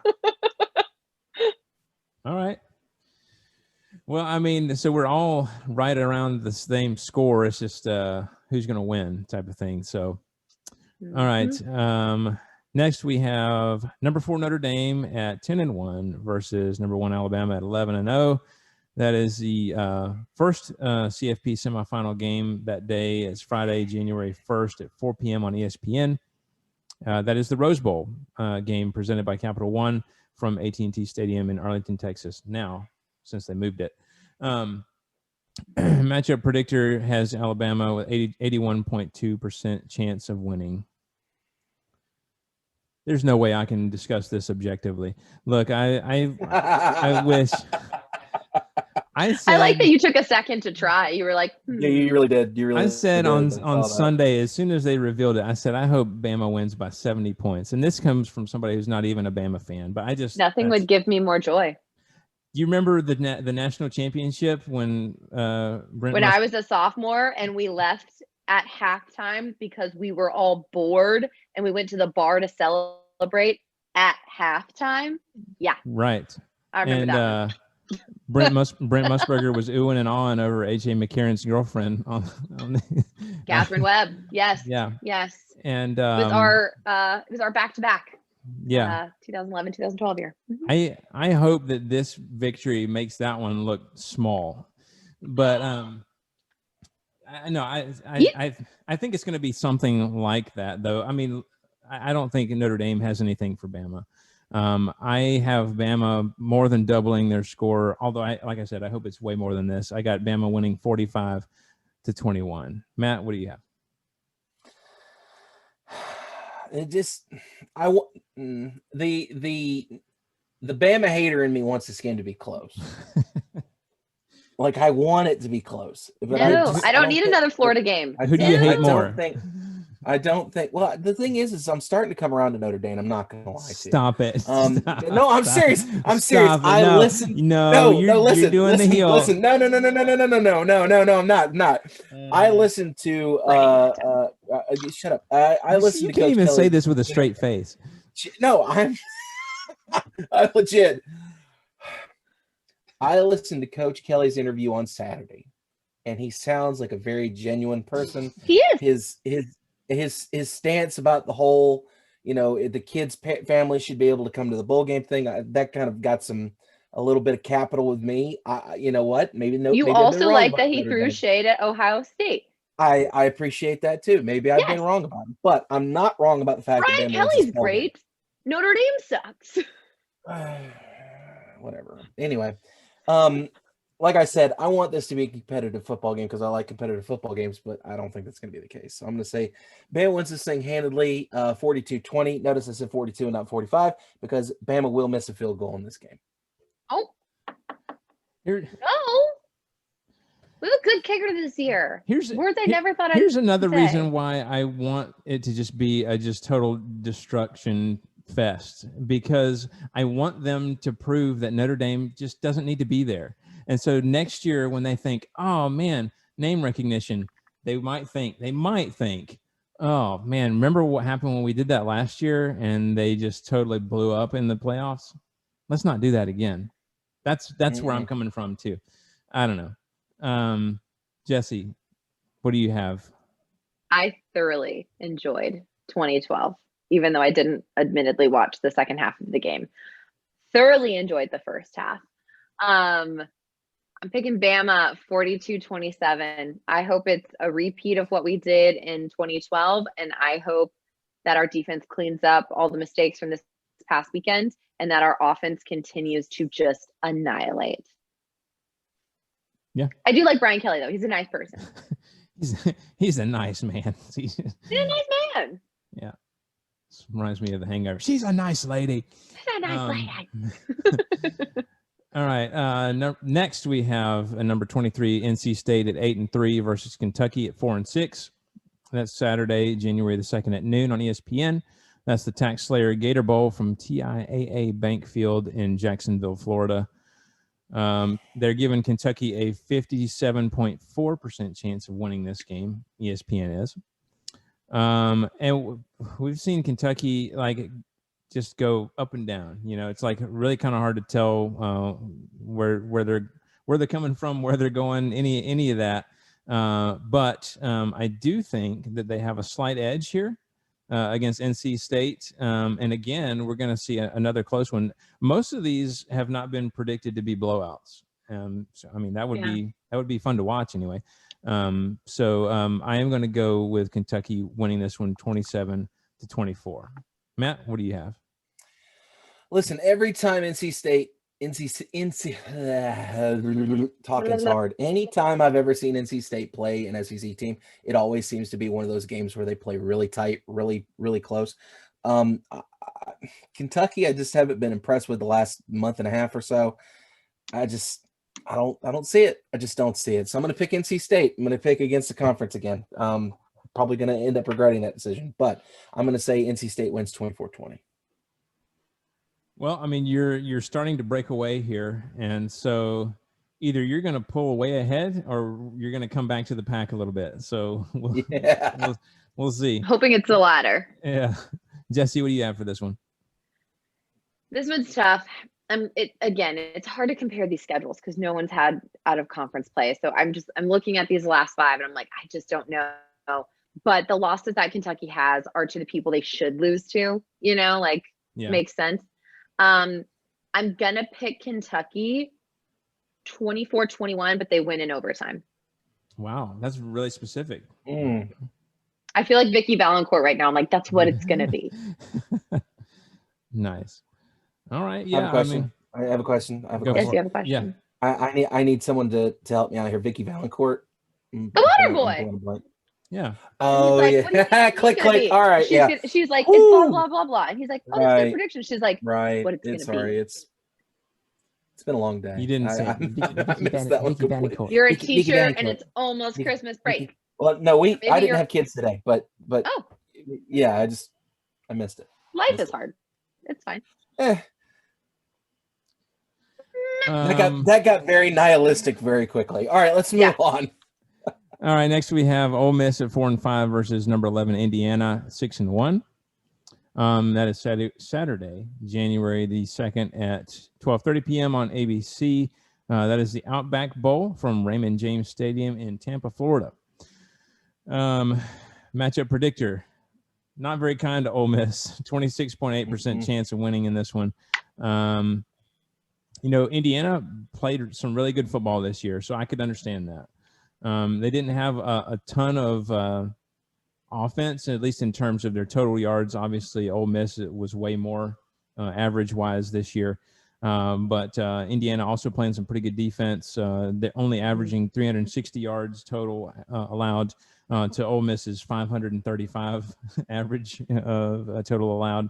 So it's going to be an interesting game. I do think, unfortunately, again, I'm going to have to pick against the conference, and I'm going to go with Indiana winning this one 38-31. Matt? Yeah, I've watched a little bit of Indiana this season. I've seen a couple of their games, and they're not awful. They're actually pretty good. And Tennessee, we saw them last year in our bowl game. So I know Indiana's kind of scrappy. So I'm going to say Indiana wins this thing too. Ole Miss's defense is going to give up a lot of points in this thing. So I'm going to say Indiana 45, Ole Miss 35. Okay, Jesse, what you got? Yeah, Ole Miss's defense sucks. But I do think it'll be a relatively high scoring game. So I'm going to pick IU 42-31. All righty. And then in the final SEC bowl game here, we've got number 5 Texas A&M at 8-1 versus number 13 North Carolina 8-3, and that is also January the 2nd on Saturday at 8 p.m. on ESPN. Capital One Orange Bowl from Hard Rock Stadium in Miami Gardens, Florida. They've got A&M with a 63.7% chance of winning this one, and I would love to see that. In a season where it appears that the SEC could struggle, we're gonna need some good performances, and I do think A&M is going to have one here, because they probably deserve to be one of the top 4 when it's all said and done. I got A&M winning this one 38-31. Matt? Here's the thing: if you had talked about this game 2 years ago, there's no chance North Carolina's even in this game first off, or in contention for discussion with this at all. But here's the kicker: Carolina has averaged a lot of yards. They have averaged a lot of points. This is a team that has looked really good since Matt Brown took them over a couple of seasons ago. They've asserted themselves quite a bit. They blew out Miami, a top 10 team at the time. They barely lost to Notre Dame by a couple of scores. I kind of am leaning towards Carolina, but at the same time, I also remember how good A&M's looked over the last couple of weeks too. So this is a toss-up for me. I got a feeling we're in for a letdown. I just got a feeling we're due for a letdown. So I'm going to say UNC wins this thing. Ooh, I'm going to say UNC wins this thing 21-20. Matt hates the conference. Wow. I don't hate the conference. I'm just saying Here first, folks. every game that we've gotten of these bowl games, I don't like any of these matchups for SEC teams. Do you think that was by design? Do you think that they want the SEC to struggle? It might have been. It might have been the great conspiracies in play here. But here's the kicker: is Carolina's looked good, A&M's looked good too. But I just feel like we're due a letdown for the conference. You got a bad feeling about this. I got a really bad feeling about this. Quote every character in Star Wars ever. All right, Jesse, what do you have? Other than not understanding that reference, we gotta have you watch that sometime. We gotta sit you down and you can watch that sometime. Yeah, fix that stuff. It's fun though, as someone who's like 27, and people expect me to have seen it, and I say it, and just the shock value is worth it. I can go my whole life without it. Enjoy that. Yeah, that's funny to me. I disagree with Matt. I think while North Carolina has made themselves a contender here, I mean, obviously their name gets brought up for the reason Notre Dame should be in a top 4. I still just don't think A&M's going to let them pull it out. So I'm picking A&M 35-28 in a very uncharacteristically kind episode to A&M for me. I was going to say, this is like top to bottom. I don't know that I've heard you like have a single negative thing to say. I haven't said anything mean. I agreed with Jimbo Fisher twice. Say, it's not just that you haven't had anything negative to say about the team, but even Jimbo Fisher himself, you've had nothing negative to say. That is, hey, a broken clock is wrong twice a day. You know? Oh man, the tide surely has turned here if Jesse has not said something disparaging about. Guys, I must be unwell. Someone check on me, please. Is there some kind of like celestial phenomenon going on out there somewhere that's affecting things, or I don't know. I don't know. I guess I'm hit with the Christmas spirit. Maybe. I don't know. Why did you say it like that? Because when I think of that, I just think of like those stupid Hallmark movies where, you know, the city CEO gets taught the Christmas spirit by a lowly farmer or something, you know, like, ugh. Stop. I love it. They're all the same too. It's just like I saw a TikTok. Have you seen the lineup of all of the covers of those movies, like in a 3 rows next to each other? Like the titles, or you mean just like the pictures? No, the pictures. Yeah. Google that. Gosh, yeah. Absolutely ridiculous. Sorry, yeah. Had to have a Hallmark moment. Yeah, I saw a TikTok today. It was like somebody pitching an idea for one of them, and he was like, I got this idea. There's this baker, and she's about to be shut down by the town's mayor, but she has to go talk to him, and he turns out to be this really attractive guy, and they end up falling in love. And the other guy's like, tell me more. And he's like, and the kicker is it'll be called Baking a List and Checking It Twice. He's like, no. Oh. I liked the one that was like, instead of the regular Hallmark movies, can we have one where like a girl moves to a small town and learns the meaning of Christmas while solving a serial murder? Oh yes, that would be amazing. Yes. We need that one to at least, you know, that one I will watch. Switch things up a little bit. So, all right. Well, in the spirit of humor, let's move on to the Just for Fun segment, and that is, what type of gift is each SEC coach giving? So in your mind, what type of gift would each SEC coach give? Jesse, let's start with you and Arkansas coach Sam Pittman. What's he going to give? I literally don't know why this is the first thing that came to my mind. So don't ask. The electric turkey carvers. And he's so proud of himself when he gives that to somebody.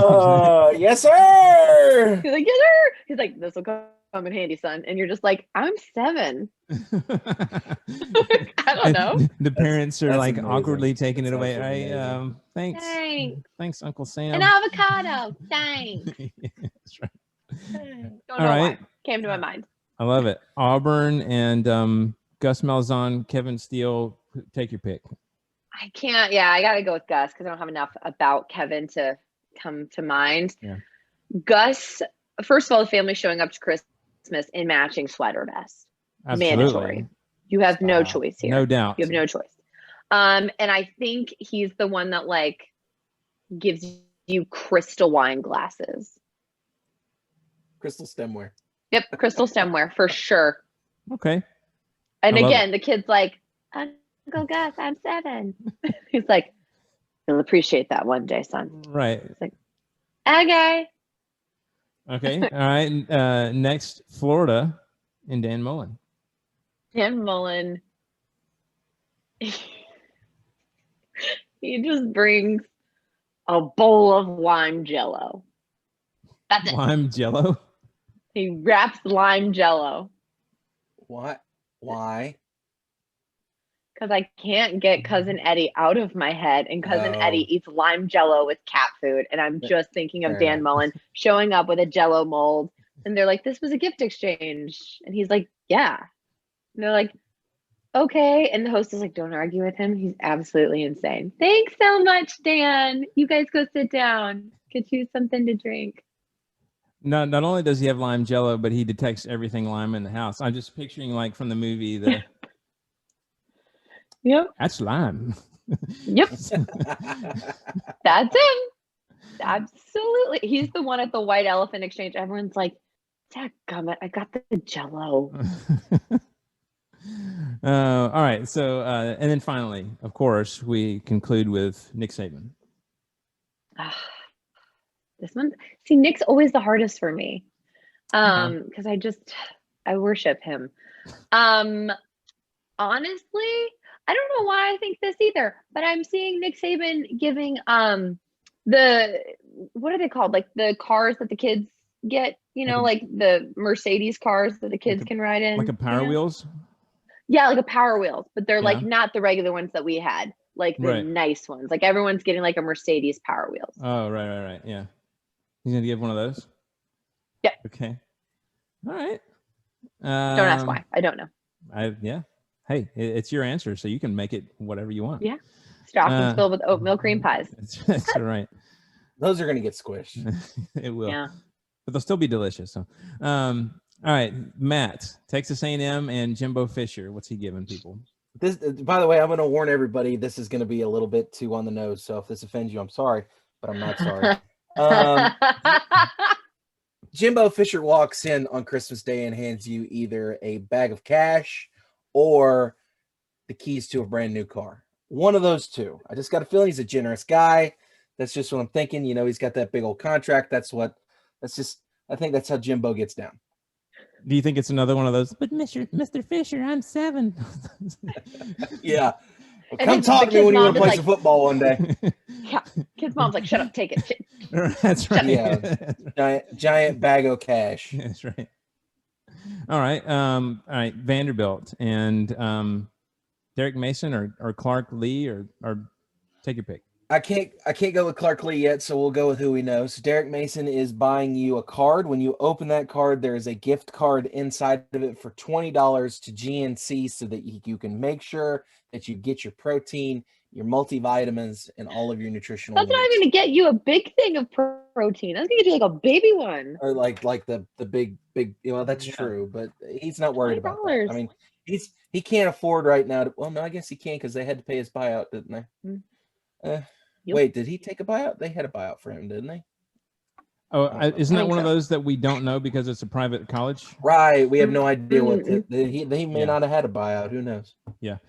I'm noticing from our answers that Derek Mason clearly has a career beyond football.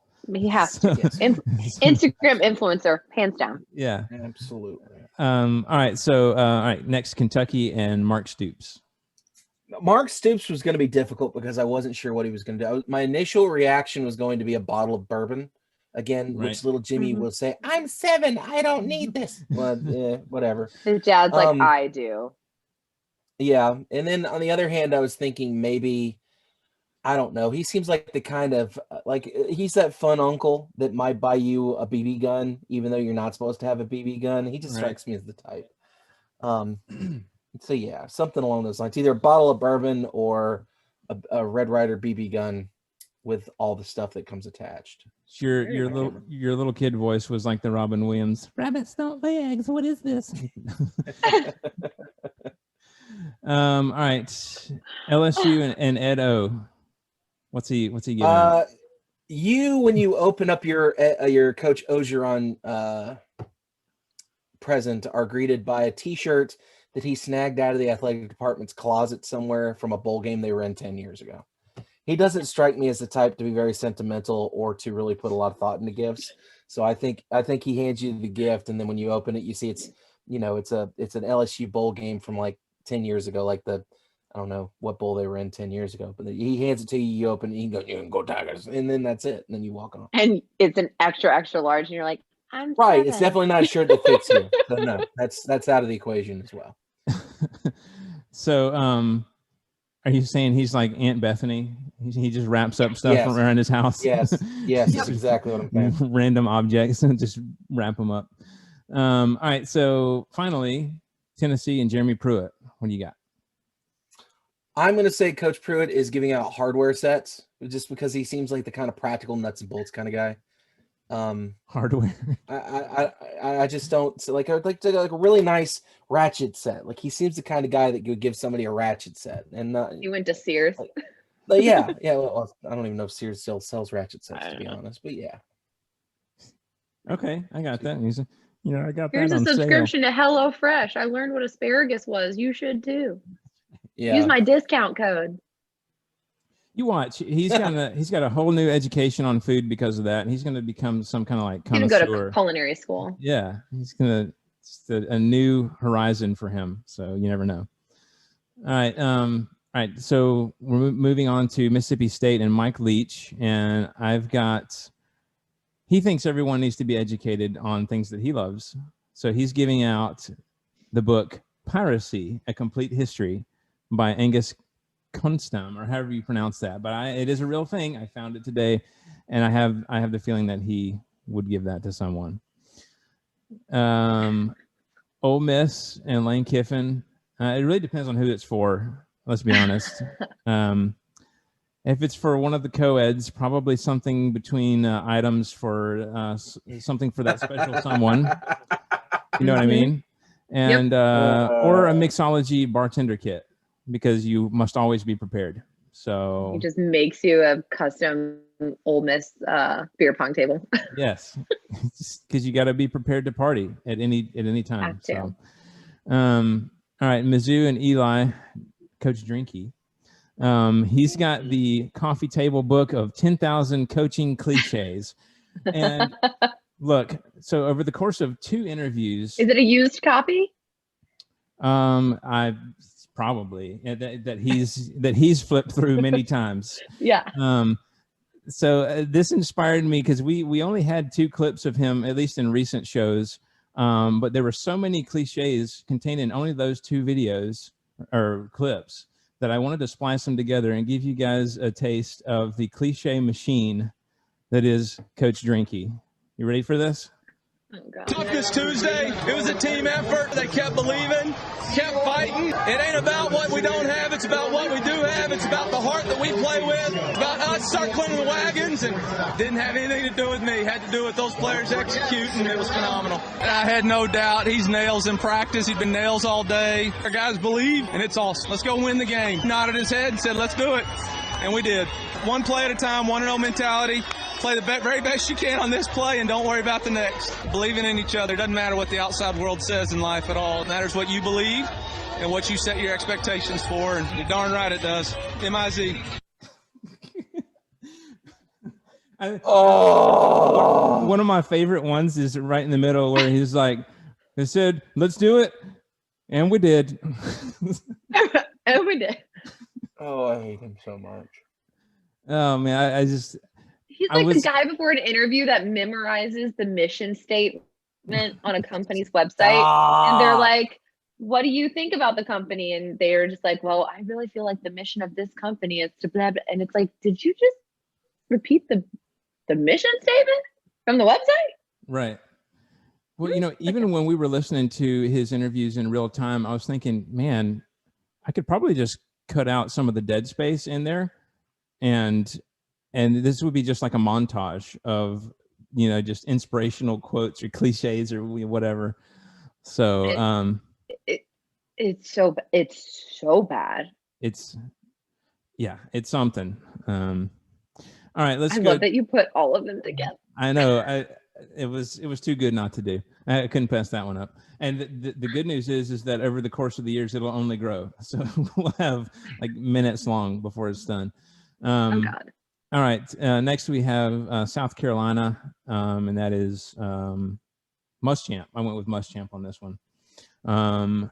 He's going to give people games like NFL Blitz or Grand Theft Auto, something involving a lot of violence. So I feel like that's what he's probably doing right now. Like he's only playing Grand Theft Auto. He's like in his room with his like gamer chair, and he's got like a bowl of Cheetos and some beers, and he's in his boxers, and his wife's just like, Will, you have to cut the grass. He's like, I'm busy, I'm working. And she's like, you're not. Yeah, well, and I could also, you guys remember the those videos from, it's probably been 10 or 15 years ago, of the guy who was playing and he was like, stop betraying me, and like they would film him. That's him. He's playing online games, shouting at little kids online. That's what he's doing right now. So yeah, that's Muschamp's gift. Amazing. And then finally, Georgia and Kirby Smart. I feel like Kirby has no off switch in his intensity and stuff. So I feel like he's going to be giving people like some kind of self-help or how to improve your life or whatever. Because I feel like if you're close enough to Kirby for him to give you a gift, he's probably already like pushing you to like try to improve whatever he thinks you need to improve on. He's giving you Tim Robbins clips or Tim Robbins movies or video or books. Yeah. So that's Books what I'm going. tape. Yeah, exactly. So that's what I'm going with for Kirby. I could definitely see him doing that. So, yeah. So in the spirit of Christmas, that was our just for fun segment. So we will actually not do another show until after bowl season and before the national championship. So which we presume on the Alabama off chance will be that both playing. they want, I was about to say, what if we don't end up with an SEC team in the national championship? Yeah.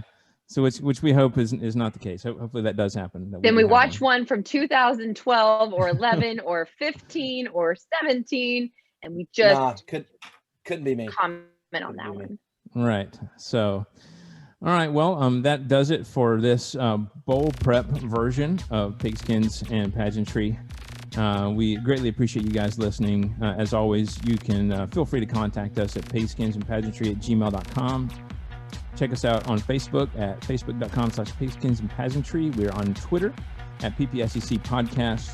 Also Instagram at Pigskins and Pageantry. By the way, we appreciate all you guys' feedback on there. We do a lot of our polls and stuff on there. Lots of good feedback, lots of great conversation, and we appreciate you guys being active on that. Don't forget, we are also available for download on iTunes, Stitcher, TuneIn Radio, and most podcasting apps for iPhone, Android, and other operating systems.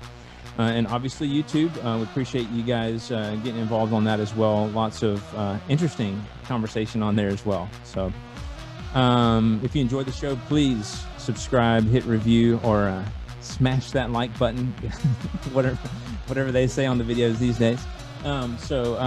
Yeah, I mean, enjoy the holidays, guys. Be safe and have a good time with family or whoever you're spending it with. Enjoy it. Until next time, this is Wes. Go Dogs.